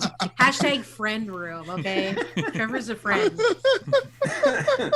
Hashtag Trevor's book club. Yeah. That happens on Mondays. So Jude Friends will of Trevor. wherever Mordecai is hanging out in the room, Jude will come up to him. Can I ride in the limo again? Certainly. Fuck yeah. Party. Let's go. We can even ride with the top down. What? The top. Yeah. Wait, hold on. The top goes down on the Yeah. limo. Yeah. The sunroof. panel. Okay. The Yeah. sunroof. So that white girls can emerge and go. The white girl can come out and have the drink in her hand, and yeah, a typical downtown Vancouver thing, anyways. My fake eyelashes falling off. So you didn't take the limo that has the hot tub in the back? No, that's No, I the didn't hockey bring that players. Next time. Next time, I will bring that one next time. That one's a special occasion. And Jude's already like leaving the room, and she's going dun dun dun dun dun dun dun dun dun. Is everyone else going in the limo? Yeah. I mean, whatever's like, the limo doesn't seem inconspicuous, but whatever. Ja will be inconspicuous when he gets in here, so. I mean, we can literally roll down the window and Jock could disappear. So it's not like get fling onto the bottom of the limo like a cat. Silence of death is a thing. Everyone else? Duran? Onwards. Abigail? It's not that far, so yeah, I'll join in the limo, but a block beforehand, if you'd be so kind, just to pause and open the door. I'm not big on crowding in scenes. I like to get a look at a place before I go in, on a slightly stranger level, perhaps one could say. So you essentially all go cram yourselves into the limo, which is actually spacious for 6 people, surprisingly. And the limo makes its way over. It takes probably about 10 minutes of a drive. The traffic is lightening up at this particular time of the evening. Excuse me. I have an idea. Please Since expand. my particular skills are not of the breaking technology, sneaking into something unseen, my talents are visible. So what I'm thinking or suggesting is a distraction for those of us who may or may not be breaking in completely, I was so just that those gonna who can say break that. in can break in more effectively. Yeah, I vote to be distracting. Excellent. I'm gonna take you out the door. Abigail will be busy breaking the tech. John will be busy sliding in shadows, I guess, whatever it is you do that you do so well. The rest of us are a distraction. My sister, I can feel the wrath emanating from you in waves. Oh, so you think? I think they're just projecting a little bit too much. I think that's No. not jealousy. The whole thing is you were older, but I got a res decades before you. I think you're just projecting a little bit there. I've always disgusted you, sister. That's the problem. Now, Jerry, I'm going to Jerry. we're going to bring Mercy in on this, and we're going to park the limo. So I'll have Mercy on one arm. Judith, if you would be so kind, you can be on the other arm. Duran? Welcome to the I'm company, yes? going to be across the street because I want to check out Exactly. You're not going to check be out the here. building. No. Yeah, I'll be on your arm. That's fine. Peggy? Takes some time, so I have to tell you. I'll be a good sport. Ja, I'm guessing, is going to be hiding at some point. But yeah, Ja's trying to go in relatively silently. So we'll stop a block away. Let Duran out, Jaw out. Abigail, do you want out here or hide in the limo? I am going to go out. Yes, I will find myself a spot to sit down, and I will actually give Jaw my key card. There you go, Jaw, because you will probably need this as you are taking the lead on this. I'll just make sure that nobody sees you. Not that they'd see you anyway, but I'll just make sure that everything's hunky-dory, as they say. I'm not exactly invisible, but I know how to make sure Close that enough. some of them don't remember me. Well, I'm sure you don't give your talents enough credit. I'm sure you're pretty good at what you do, so I'll make sure that you're not seen, at least on the technology side. Thank you. The advantage that Margaret has in this particular situation is that she can change her face. Zamissy shit. Hashtag Zamissy shit. To go in alone. Is anyone else coming Which with? reminds me, when Duran would have gotten out, she would have gone out with him as well. Okay. And then after the one with drove off, she just would have looked and be like, we're going to be doing something. I got to take care of something about something. I mean, I got to put something in my stomach. I'll just be over the opposite direction. I know you imagine in this area there's probably some like bars that are still open or something like that. There'd be in this particular area. Like maybe like a bitty bar. There would be something a little bit more near the waterfront in this particular area. That's a maybe 2-minute, 3-minute walk away from here. And for that, for you to feed, I'm going to get a charisma and. For extortionist, I believe it is manipulation and intimidation. Manipulation and Sure, let's go with that. Okay, I was gonna say, or depending on the area, if you want something else, I can do something else. I'm flexible either way. Okay. Feeding isn't really high on my list of roles because we're going to be doing kind of a Mission Impossible type thing with Ja doing a bunch of dex and stealth and Abigail doing a bunch of technology and intelligence to readjust. That's going to work out incredibly well for Ja. Margaret's idea is, she's going to enter, with Mordecai and the other and be casual and Jude and be casual about it. But if she can find an opportunity to slip away because she's good at taking drugs and stuff like that, if she has like Abigail on the outside, take care of technology, she can take care of physical. But yeah, I'm assuming the group is going to have allowances for people to feed and top up if they need to before going in on the let's just say Mission Impossible type scene. I don't want to feed. I want to stay hungry too. Okay. Oh shit. But yeah, Margaret, sorry, go ahead. That's a bold move, Cotton. Let's see how it works out. Okay, Margaret, go ahead. She got 3 successes, so I imagine she essentially get to wherever the limo parked in front of or near the establishment, so that she could have had that interaction with Mordecai. But yeah, 4 successes. 4 successes? Oh yeah, easily enough. You're easily able to. You're at hunger 3, I believe. Yeah. Hunger 1. Oh yeah, you want to go to hunger 1? Yeah, easily enough. I generally do it. Yeah, I generally do it 2 successes per 1 hunger. So yeah, you crushed it. So you're able to do it, no problem. So let's go with Duran. Let's do a wits and awareness as you are across the street scoping out Alexander Industries. And using the combination of heightened senses and binding fetters and stuff to get a feel for it. So, what are we here? Sorry, it was wits and Wits and awareness. Everybody take a nice. drink.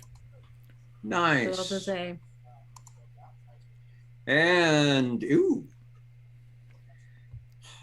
one critical success and 5 other successes. So if it's there, I can see it. Yeah, if it's there, you can see past it into like the veil.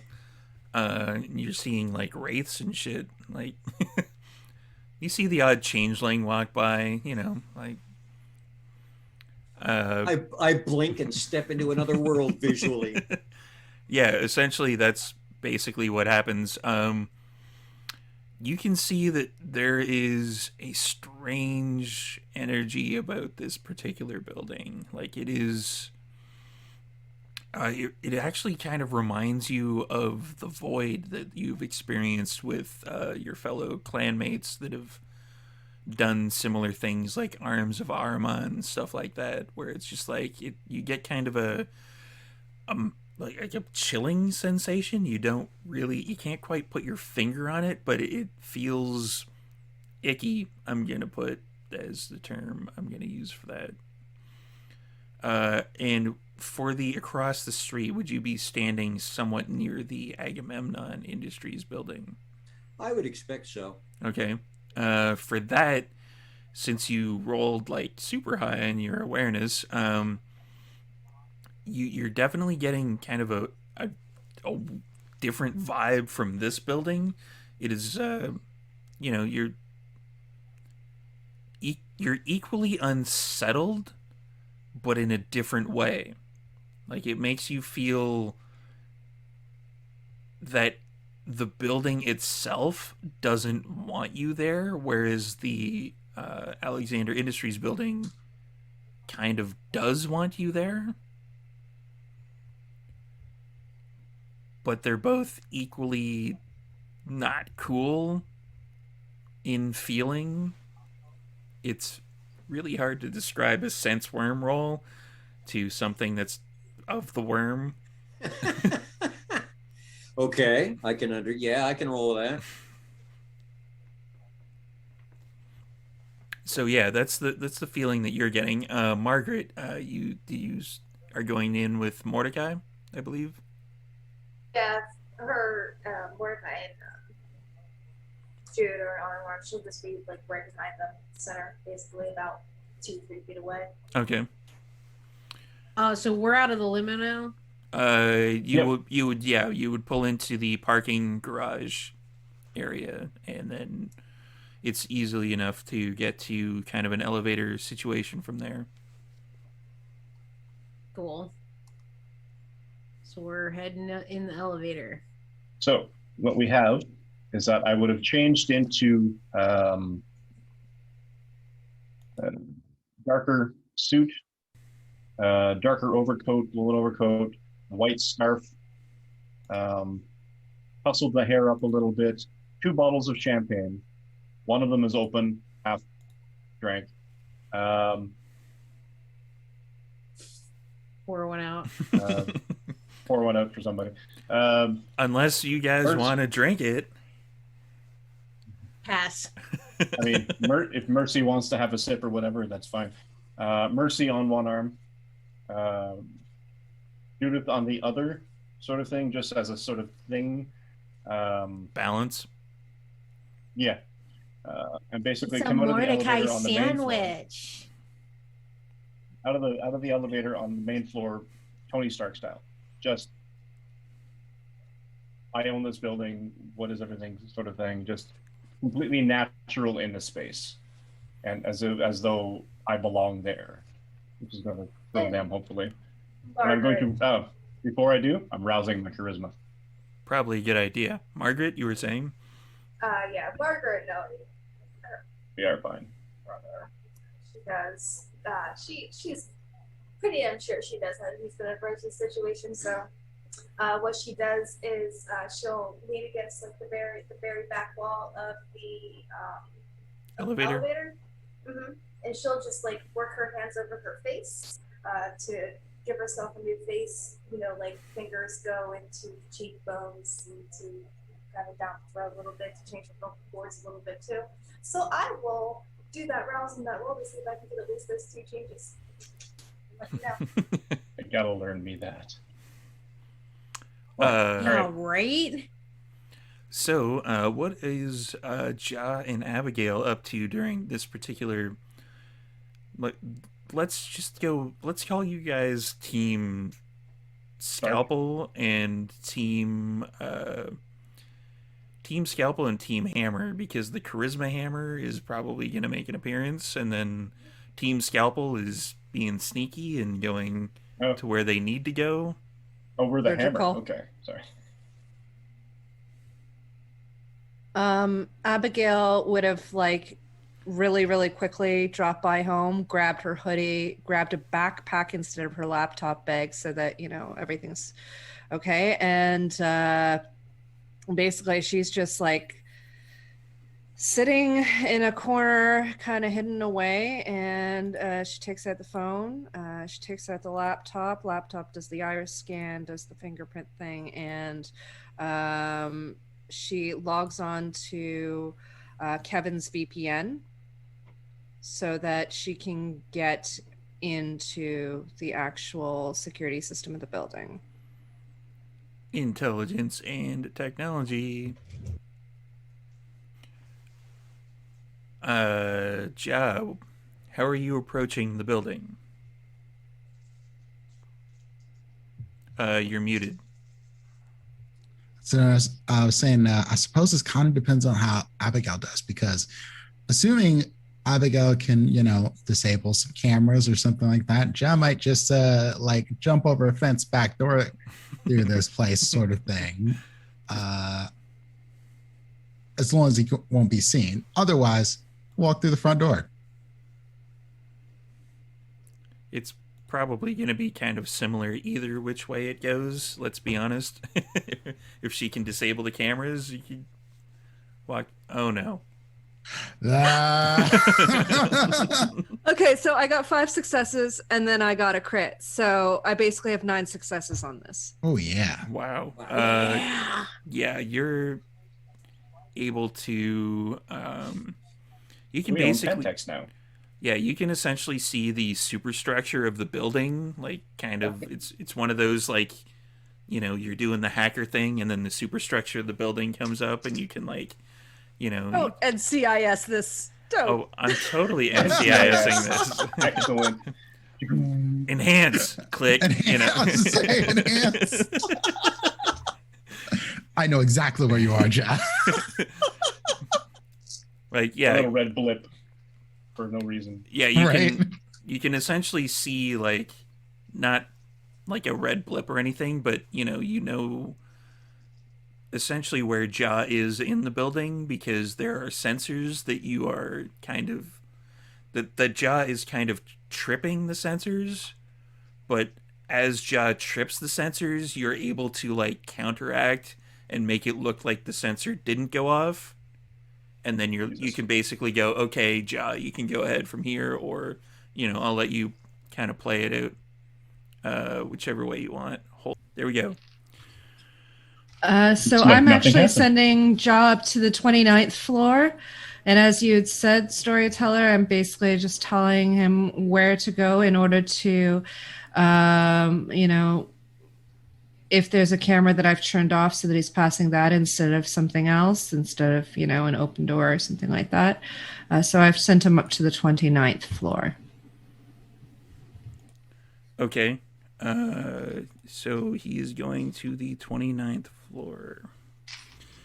Ja, I'm going to get a dex and stealth roll from you, which will be... you'll add at least 3 dice. Let's go with 3 dice. Add 3 dice to it because Abigail is helping you out. Okay.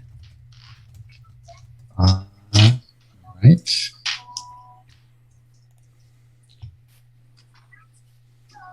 That would be 6.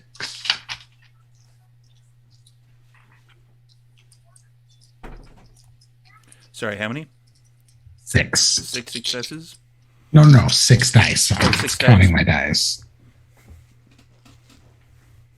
2 successes. 2 successes. Yeah, I'm gonna say that's more than enough to take care of it in this particular instance. So you are going up to the 29th floor. Mhm. Once you get up to the 29th floor, you basically,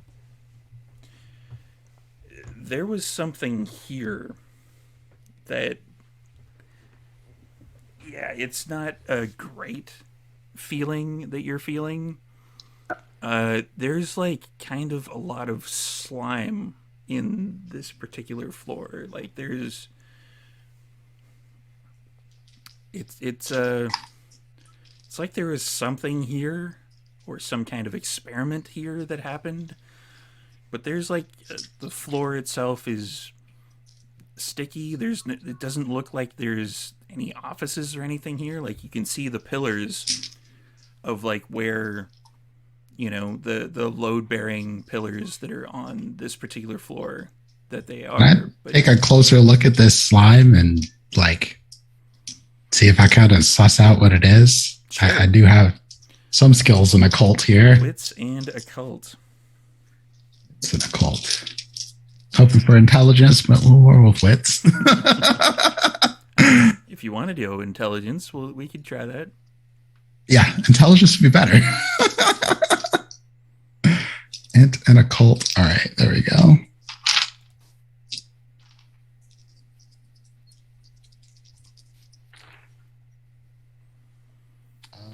Three successes. It's organic. Like you reach down and kind of touch it a little bit, and you kind of mix it between your fingers, and it's definitely not like industrial slime. It is something that is secreted from some kind of biological organism. I'm gonna say John didn't reach with his fingers. He took a sword, stuck it down in there, sniffed at it. Yeah, it smells kind of rank. Let's be honest. It is not a good smell that you are smelling right now. Okay. I'd be relaying this back. I assume we have like some sort of communication device. Like, there's some gross shit.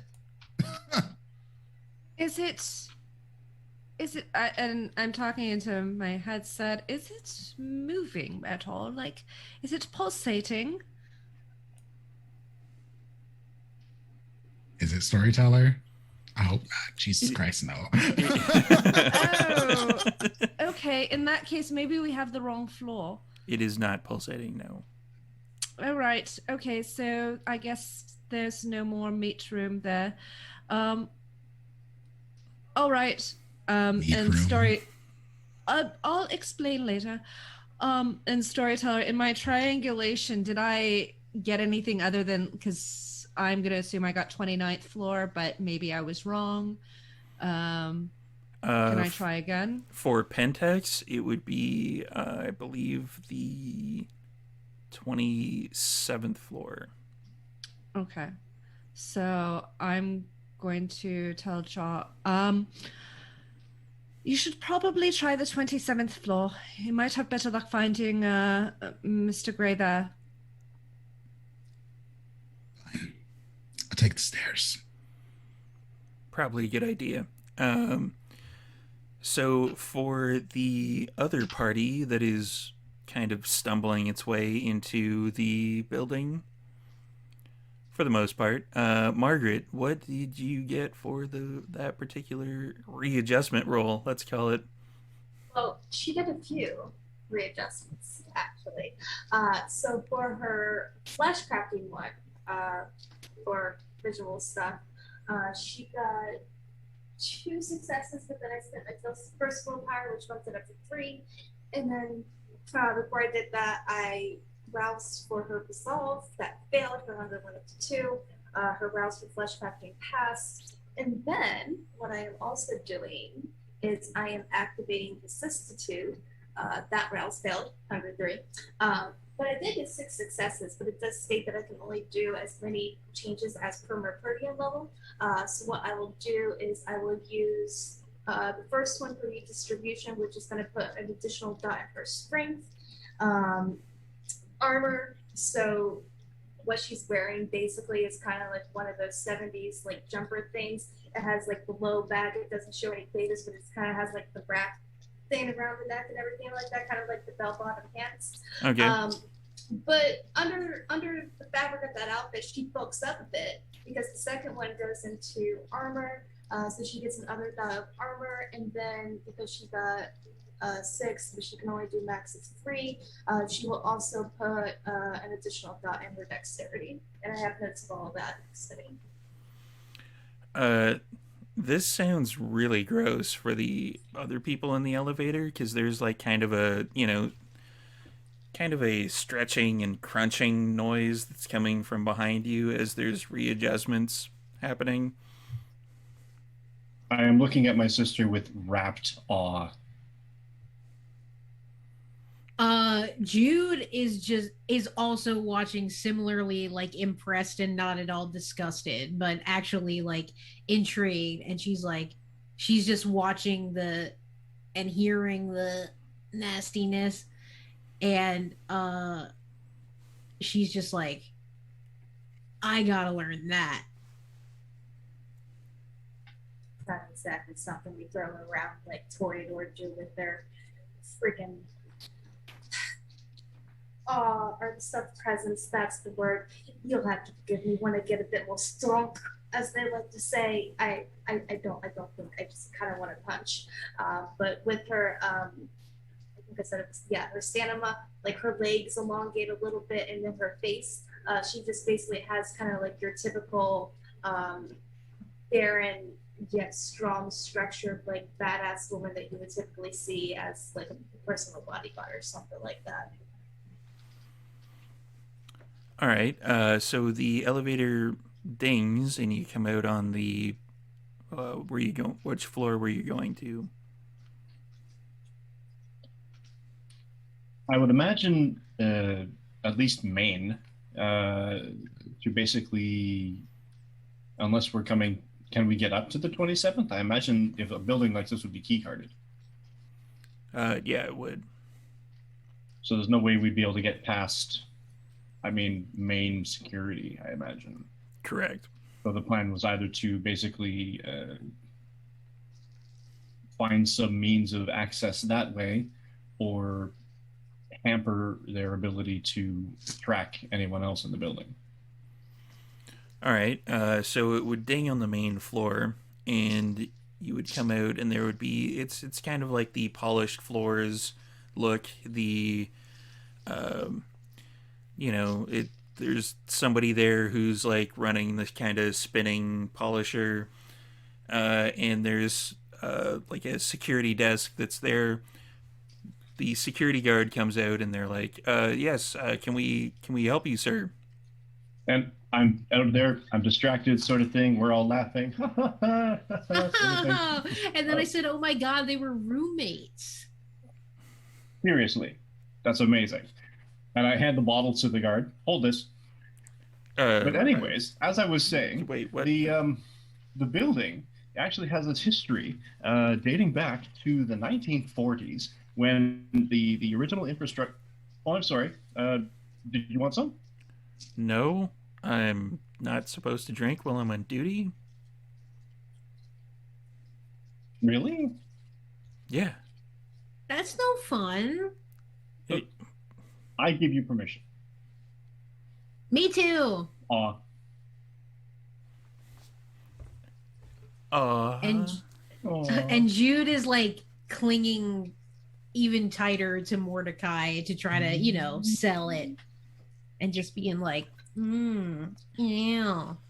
And I rolled a success on my round for charisma. All right. Which gives me a lot of dice. So awe is manipulation plus presence. Ooh, manipulation. I should do that too. Can I do that too? If you want.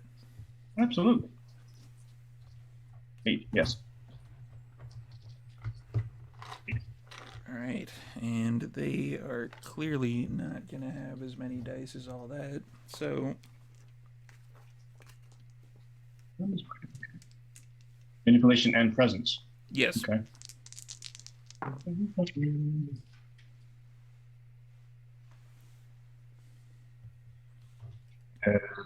Difficulty 6. Sorry, 6 Four- successes. 4 successes. Because Four- it's difficulty 6. Yeah, you beat him by 1. Nice.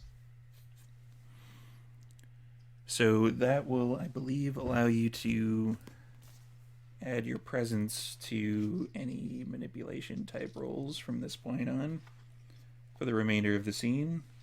Or charisma rolls. Persuasion or performance, as well as other charisma related. Oh, persuasion. Rolls, yeah. That's awesome. That'll be awesome. As well as other charisma related roles, yes. Excellent. I would also, while all these rolls are happening, I would like to sense the unseen, please.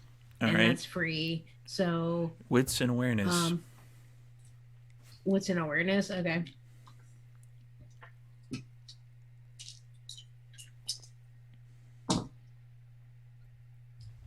I got 4 successes. 4 successes. Yeah, you're easily able to figure out. You're able to extend your senses beyond the veil. There is something about this building that is very, very unsettling. You do not like being here. And I would imagine a kind of unsettled look would settle over Jude's face in that moment, and she sort of like grips Mordecai's arm even tighter and sort of maybe like puts her head on his shoulder, like,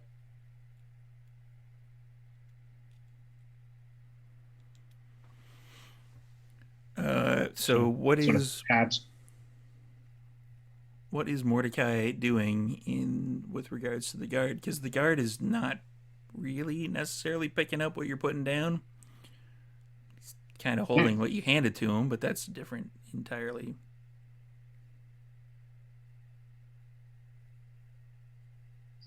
So, if had the ladies on his arm, do me a favor though. If you can put that on ice, we can all have some of that later. We got this other one. It's fine. I'm just showing the ladies around. It's the usual thing. I've done this before. Sara doesn't usually like it, but Sara's not here right now, so I trust that you're willing to be discreet. Sure. We're good. We're good, right?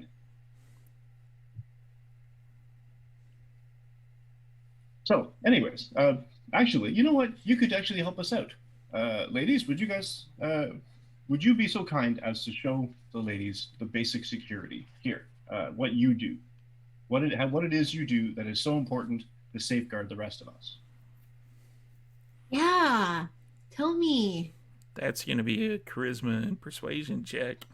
Oh no. Yes, it is. I'm a. Oh wait, who? Me? No, Mordecai. Oh, thank God. The person that's Now, 10s are worth 2. 10s are only worth 2 if you roll 2 10s. So 10s are worth 2 if they're worth 2 10s, at which point then they're worth 4. Correct. How does that work? Okay, so It's only critical if it pairs up with another 10, basically. oh, I see. I rolled 7 successes on the dice with 2 10s. So that's 7. 11. Yeah, that is a lot. He is kind of battered mentally, socially. Yeah. Charisma hammer. Yeah, the charisma hammer has appeared, and he is like, sure, yeah, no problem. This is amazing. Just flatter him. Just do the whole. you're important. You are the best beat cop in the world. You keep our streets safe, sort of thing. Just lay it on, and his friends. Yeah, he's Pick it up for everybody. basically he's essentially just like, oh yeah, no problem, sure, yeah, and he shows all of what's going on in the security thing, and that'll tie it up for the rest of the thing that Ja and Abigail Mercy are with doing. her slightly shorter skirt leans on his arm and flirts with him, sort of thing. The whole big fanfare. Yeah, it not even necessary at all. Like, yeah, that 11 successes is like one more than somebody who's at the height of whatever can actually hit. So, yeah, he barely even knows that she's there. Like, he's enraptured with Mordecai as opposed to being enraptured with any of the ladies I'm that the are there. boss. It's fine. Oh yeah, he's trying to impress the boss, basically, is what's going on. Duran, what are you up to during all of this shenaniganizing? I'm still outside across the street watching. Actually, I'll stroll across the street and I'll kind of stake out um, around the entrance to the Alexander building. It being the main floor, like it's kind of a typical office building. There's a lot of like the windows on the main floor, Yep. and you can see the scene previously described as being full on display. The security guard is trying to explain. It almost looks like he's minorly flushed in trying to explain stuff to Mordecai. Like he kind of trips over his words sometimes, and he's like, "Oh yeah, Yeah, I'm just going to hang out outside, considering the sun is well down and the lights are lit in the lobby. They're going to be looking at reflections in the window, and I'm going to be able to watch everything that goes on. So, back up in case something goes south somewhere. all right." So let's transition over to Ja and Abigail. Ja is making his way to the 27th floor. Indeed. Once you get there, are you going to open the door? Are you going to like give it like a minor peek? Open the door completely, rush in. Oh, I mean, I have the key card. I just opened the door. Okay. Yeah, you open the door and it's there's a big kind of wood panel opening that's there, kind of like you step into the main office, and there's like silver letters that explain that it's Pentex. There's like brochures on the desk of Pentex, like we're building a better future type thing, and So this looks like a stereotypical like office in a large building sort of thing. Oh yeah. Okay. Cubicles and all that jazz. You don't see any cubicles as of yet. It's basically just kind of the main foyer. Like, there's the thing of water that's there with like the lemon slices and stuff like Gotcha. that in it for employees. Does it look like anybody's in here working? You can't see anybody, but I'll get a wits and awareness roll from you. Oh boy. Awareness. There's an awareness. Everyone take a drink. Oh yeah, that too.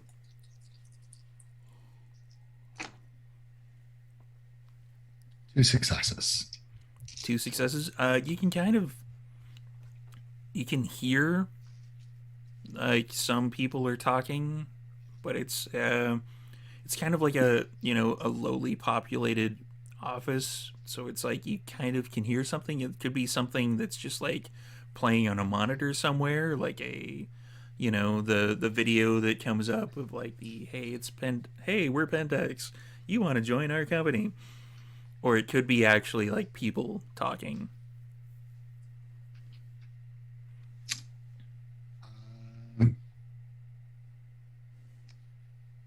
In that case, I will activate Silence and Death before I step into this room.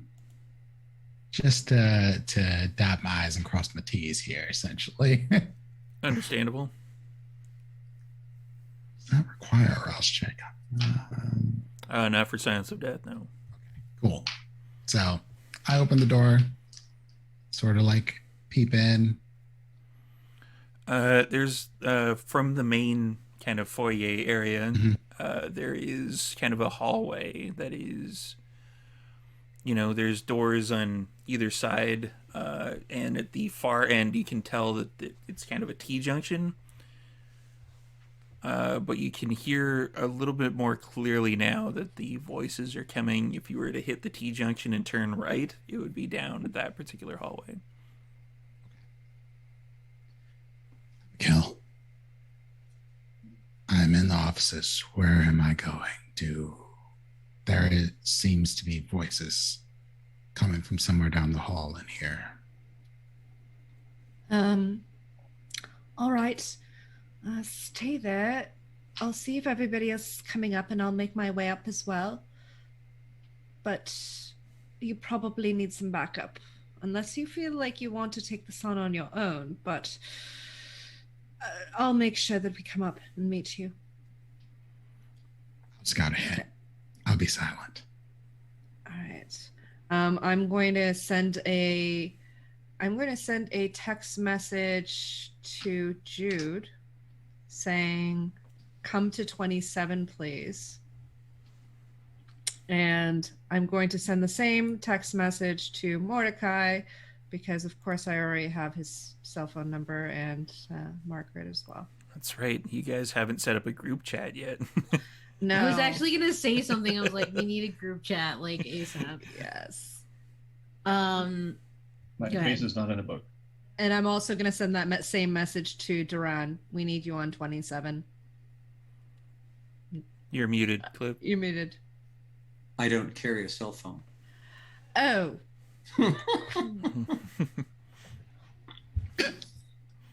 And that's where the Oops. communication breaks Can down. we assume that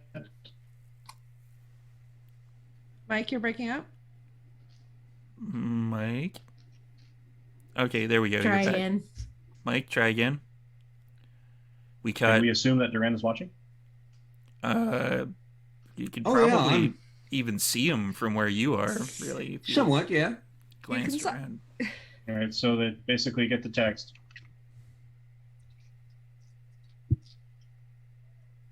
Sort of thing while discussing within the guard is pointing out the thing, and this is what I do with this, and button here, sort of thing, or whatever else, sort of thing, and just kind of flash to 7.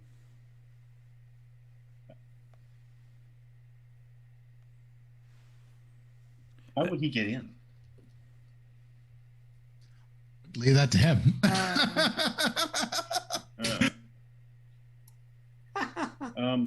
Is there any?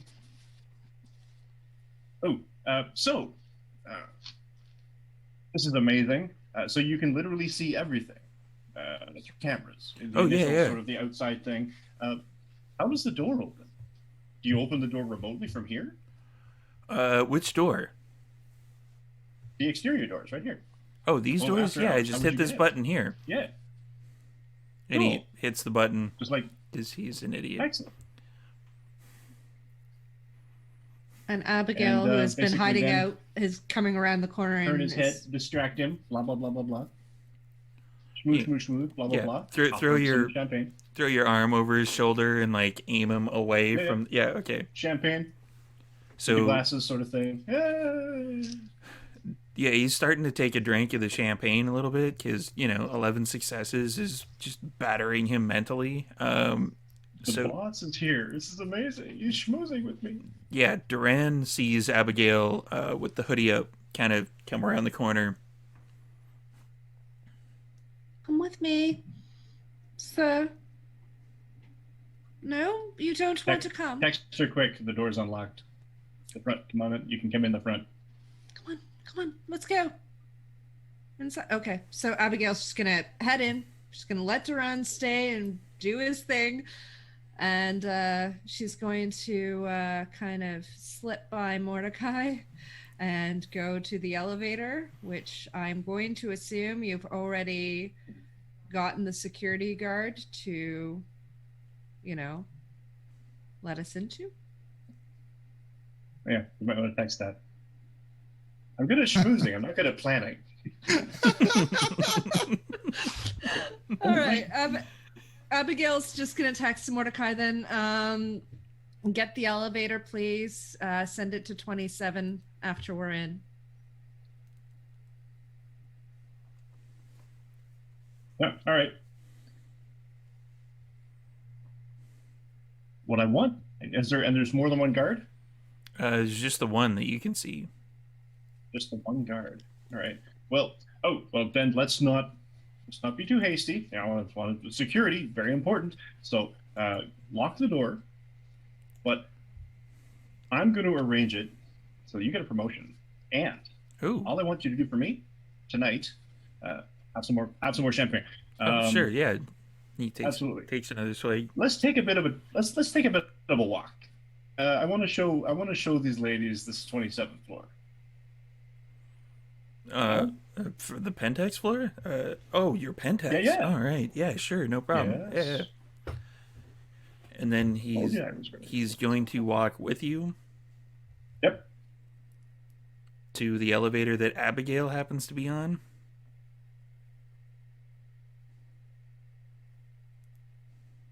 She's in it? Yeah. Yeah. I can cloud memory after. Poor fucker. Yeah, so he basically comes up to the elevator and he, opens it and then he goes in. He's like, "Oh, wait a minute. Who are you?" I want to She's been waiting for us. Yeah, she's not supposed to be here. Is it possible for me to? I just want to take my hand and shove it into his chest and shove him, and then close the doors to the elevator. Please don't. But not before I cloud memory? Strength and brawl? Yeah. Wait a minute. No, please don't. Okay. She's already moving, Mike. Okay. That's not bad. Good job, me on my character sheet. You guys really aren't good at planning. I have got 3. 3 successes. Yeah, you push him into the elevator. Is Margaret also going along? Yeah, she will. Okay. So you're all in the elevator, and he's like, "What the fuck is going on? What are you people doing? Hey, who is she? What is she doing here?" And he's reaching for his taser.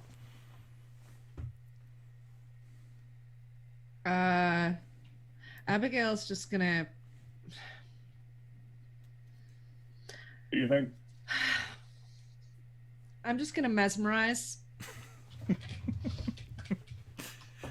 What is you? This guy's brain is gonna be mush at the end of this. It's Good idea, right from my head. dominate and manipulation plus dominate versus his Yeah, that's what I intelligence and resolve. Does he have any resolve left? Come on.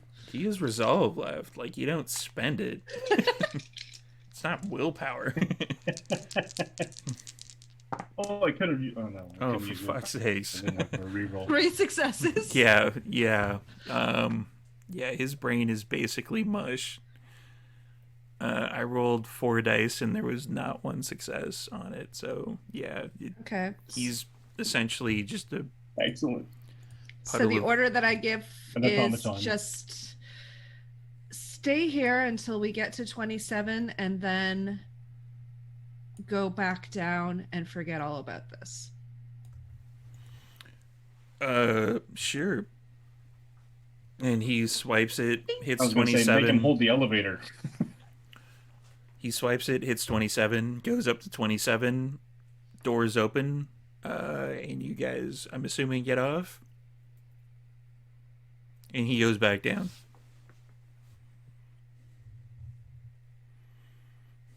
And I look at Abigail. Sorry about that. I was just trying to help. No, that's perfectly fine. It's perfectly fine. It's Can do attitude. I like that. No, there's no problem with what you did. We should have kind of planned this out a little bit better, and this is on me as well. I should have been more mindful, but Here's the trick. yes, We have to do that again when we go downstairs because he's going to have forgotten everything. we'll figure something else out. We'll cross that bridge when we come to it. Because right now John needs our help. We need to figure out where he is on this floor, and yes, stealthily if we can, please. Guys checking out that sound, by the way. Like, he has to know if there's real people or is it just like a TV or something. What the hell is making this noise? Dex and stealth. I'm going to Ross Blood one more again. For that Dex, that good Dex. Success. Damn it. Why is everybody hitting successes on these? Oh, it's going to catch up with me. I'm back at It's going to catch up with me, 100%. Missed opportunities, sir. I did miss that opportunity, but your beast is like doing cartwheels in your head because it doesn't know if it's coming or going, really. So that gives me 1, 2.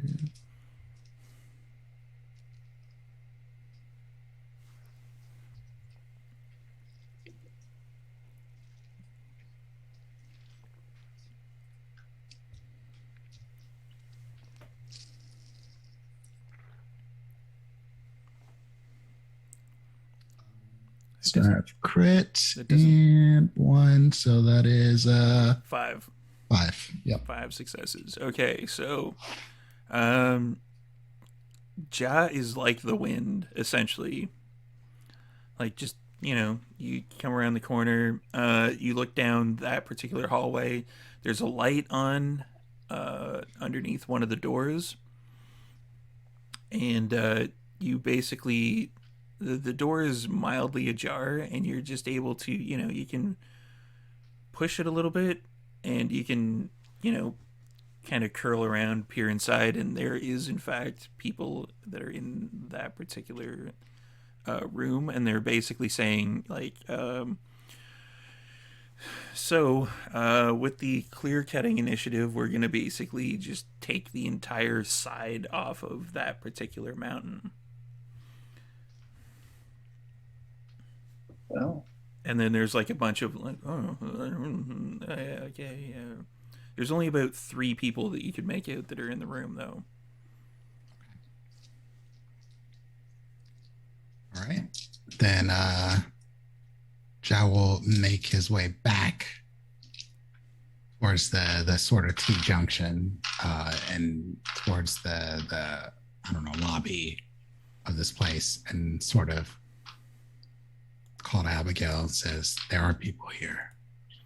It's at that point that the elevator dings, and then the presence crew basically gets dumped out onto the main foyer.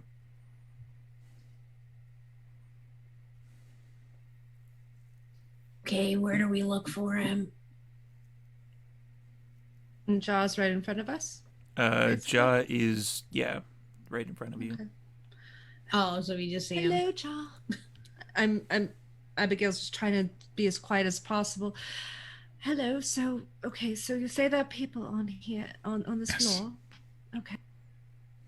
There's a hallway. Right turn. Doors. Said something about cutting mountains or the other. Didn't seem all that important as far as conversation went, but I don't know what this Edgar looks like, so could have been in that room. There would have been photos, but you couldn't make out anybody who was in the room. They mostly had their backs turned to you, and they were kind of looking at it like a PowerPoint presentation type thing. Could have went in. I figured it might be best to wait for someone who's a little bit more, perhaps charismatic or more dominating. When do I get to punch somebody? Soon, Jude, soon. I'm getting pissed off, and I'm fucking hungry too. Okay. Mr. Mordecai, would you be willing to potentially work your magic. Do the same on thing again? Well, yes, what you just did. Or something like it, at least so that we can figure out who this Edgar is and separate him out from the rest. I'm not saying Shoot the Thrill is playing in my head right now, but it's playing in my head. Oh. A Hailstorm version, I hope. So, How are we going to do this? I was like, I'm done blending in. Now it's your turn. If it gets dangerous, then All it right. gets dangerous.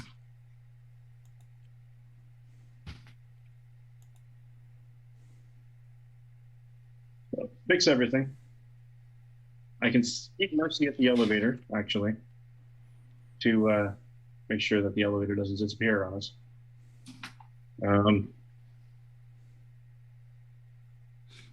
Looking sharper, busiessier.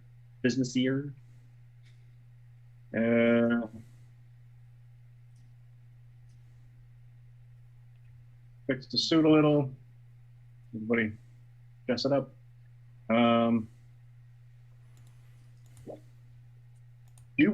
Is there any, what's the lay of the land right here? I mean, is there any obvious office / briefcasey / there's nothing here. paperwork of any kind? No. Okay. Huh.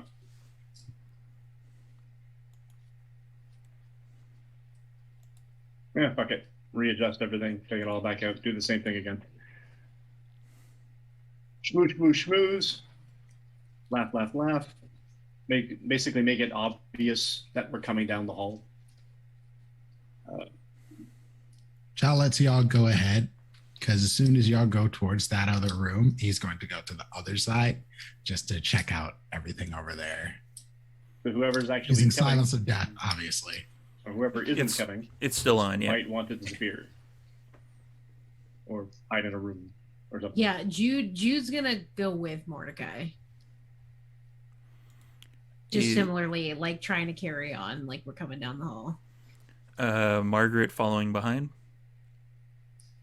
At a distance, she'll let them go on, do their thing. If they're in her room, she's basically going to act as like watch, guard, lookout. Okay, so I'll have Mercy with me as well. With the added effect. Oh, Yeah, so sorry, schmoosh, real schmoosh, quick. schmoosh. I was a little incorrect earlier. Rather than her armor, she gets a +2 than +1. And then also, rather than her bulking up, I read the rules a little bit more closely. She actually gets like a layer of cartilage over her body. Yeah. But yeah, there we go. Sorry, just wanted to clarify that.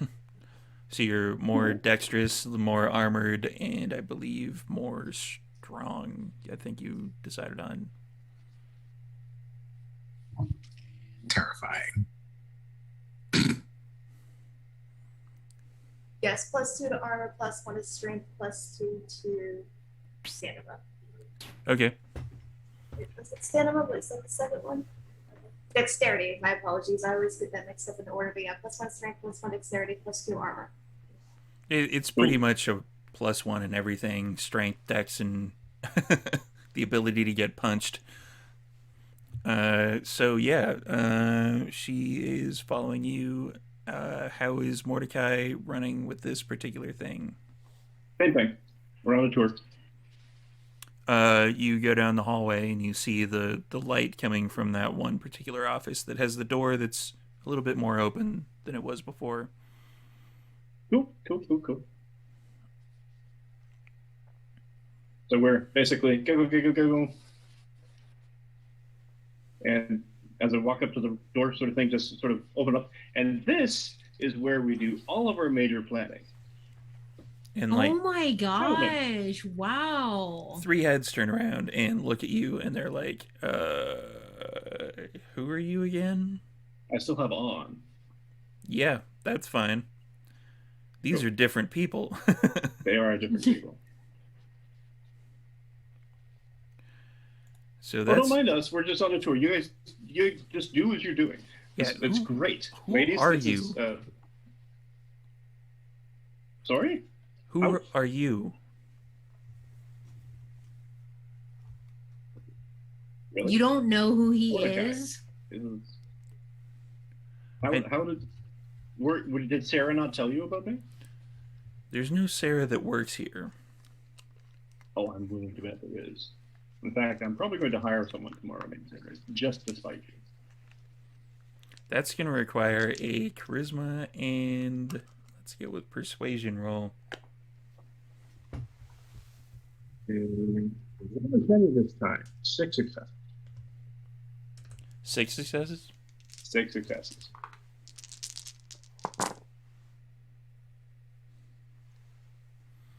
Yeah, there's no Sara that works here.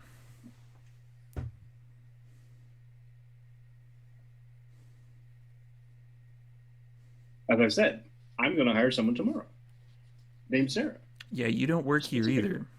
Oh, I'm sure I do. In fact, I'm pretty sure I bought the building. I'm pretty sure you don't.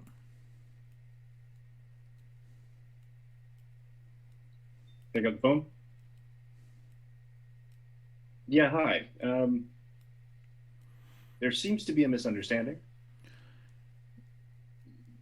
Turns out they don't know I own the building.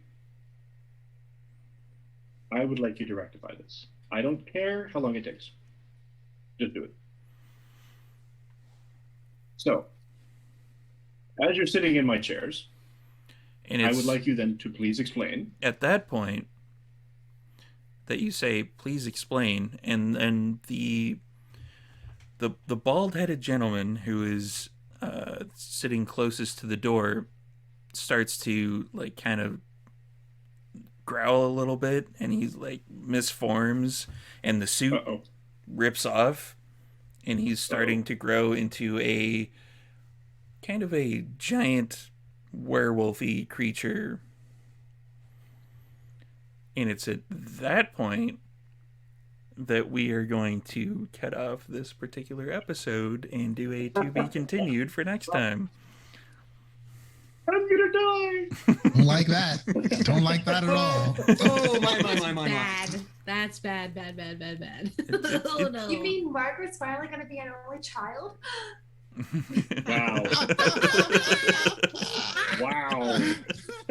Oh, yes. Toss me under that bus. Damn, the shade. She's not even Lasombra. I know.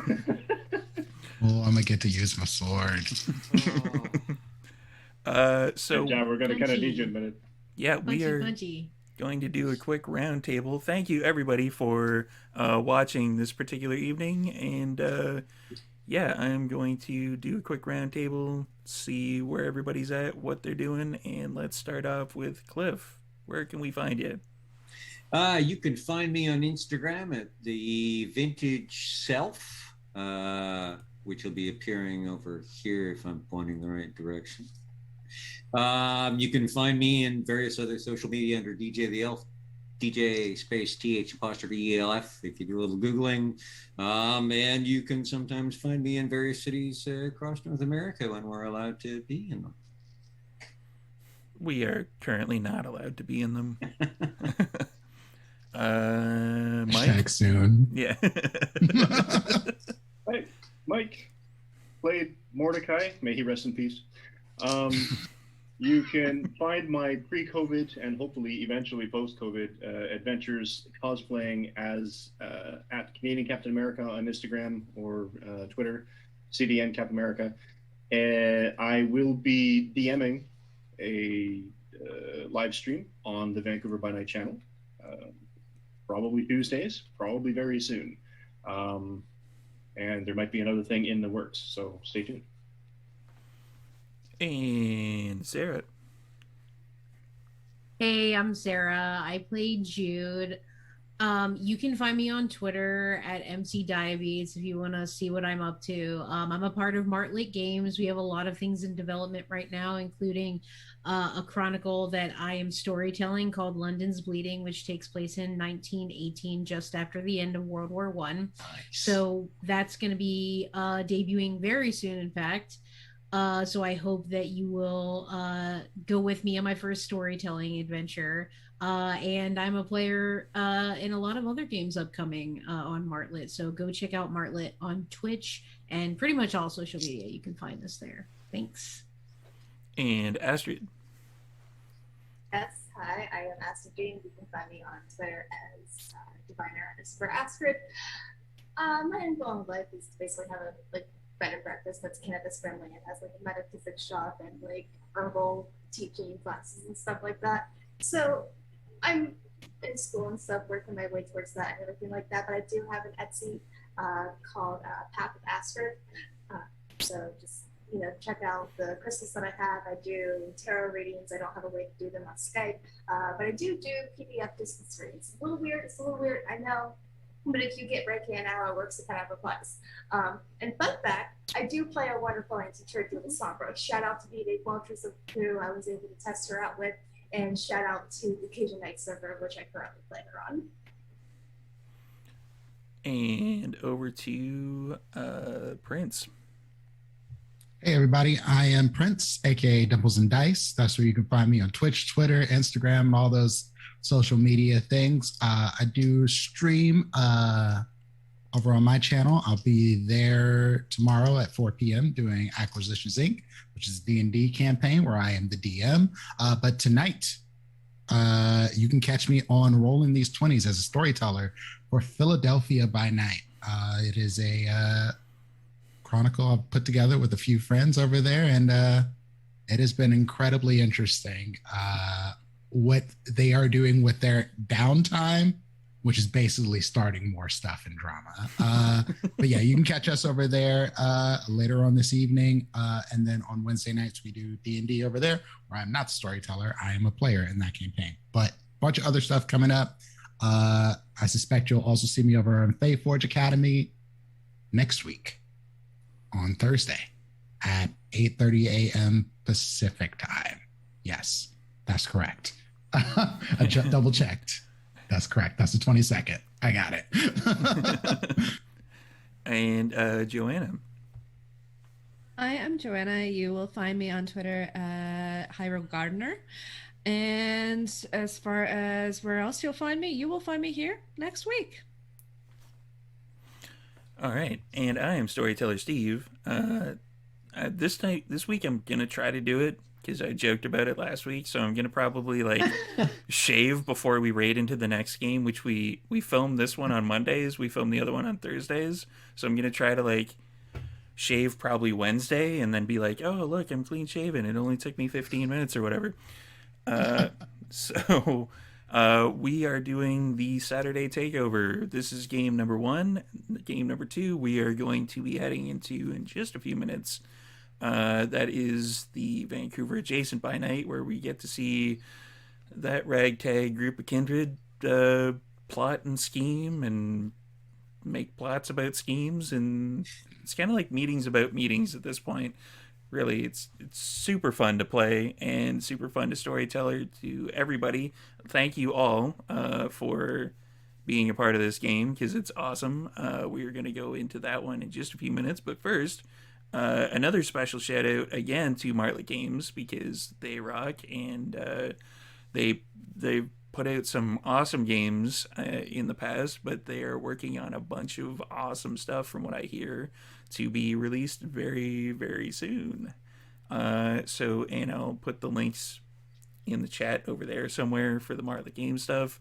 And we are about to raid. So, thanks for showing up, and we will see you in a few minutes. We're going to raid into Adjacent, and then from there, we're going to raid into Prince's game for some Philly by Night. So it's a whole 9 hours worth of vampire stuff for your Saturdays. And thanks for coming, and we'll see you in a few minutes. Bye, everybody. Bye. Peace. And go.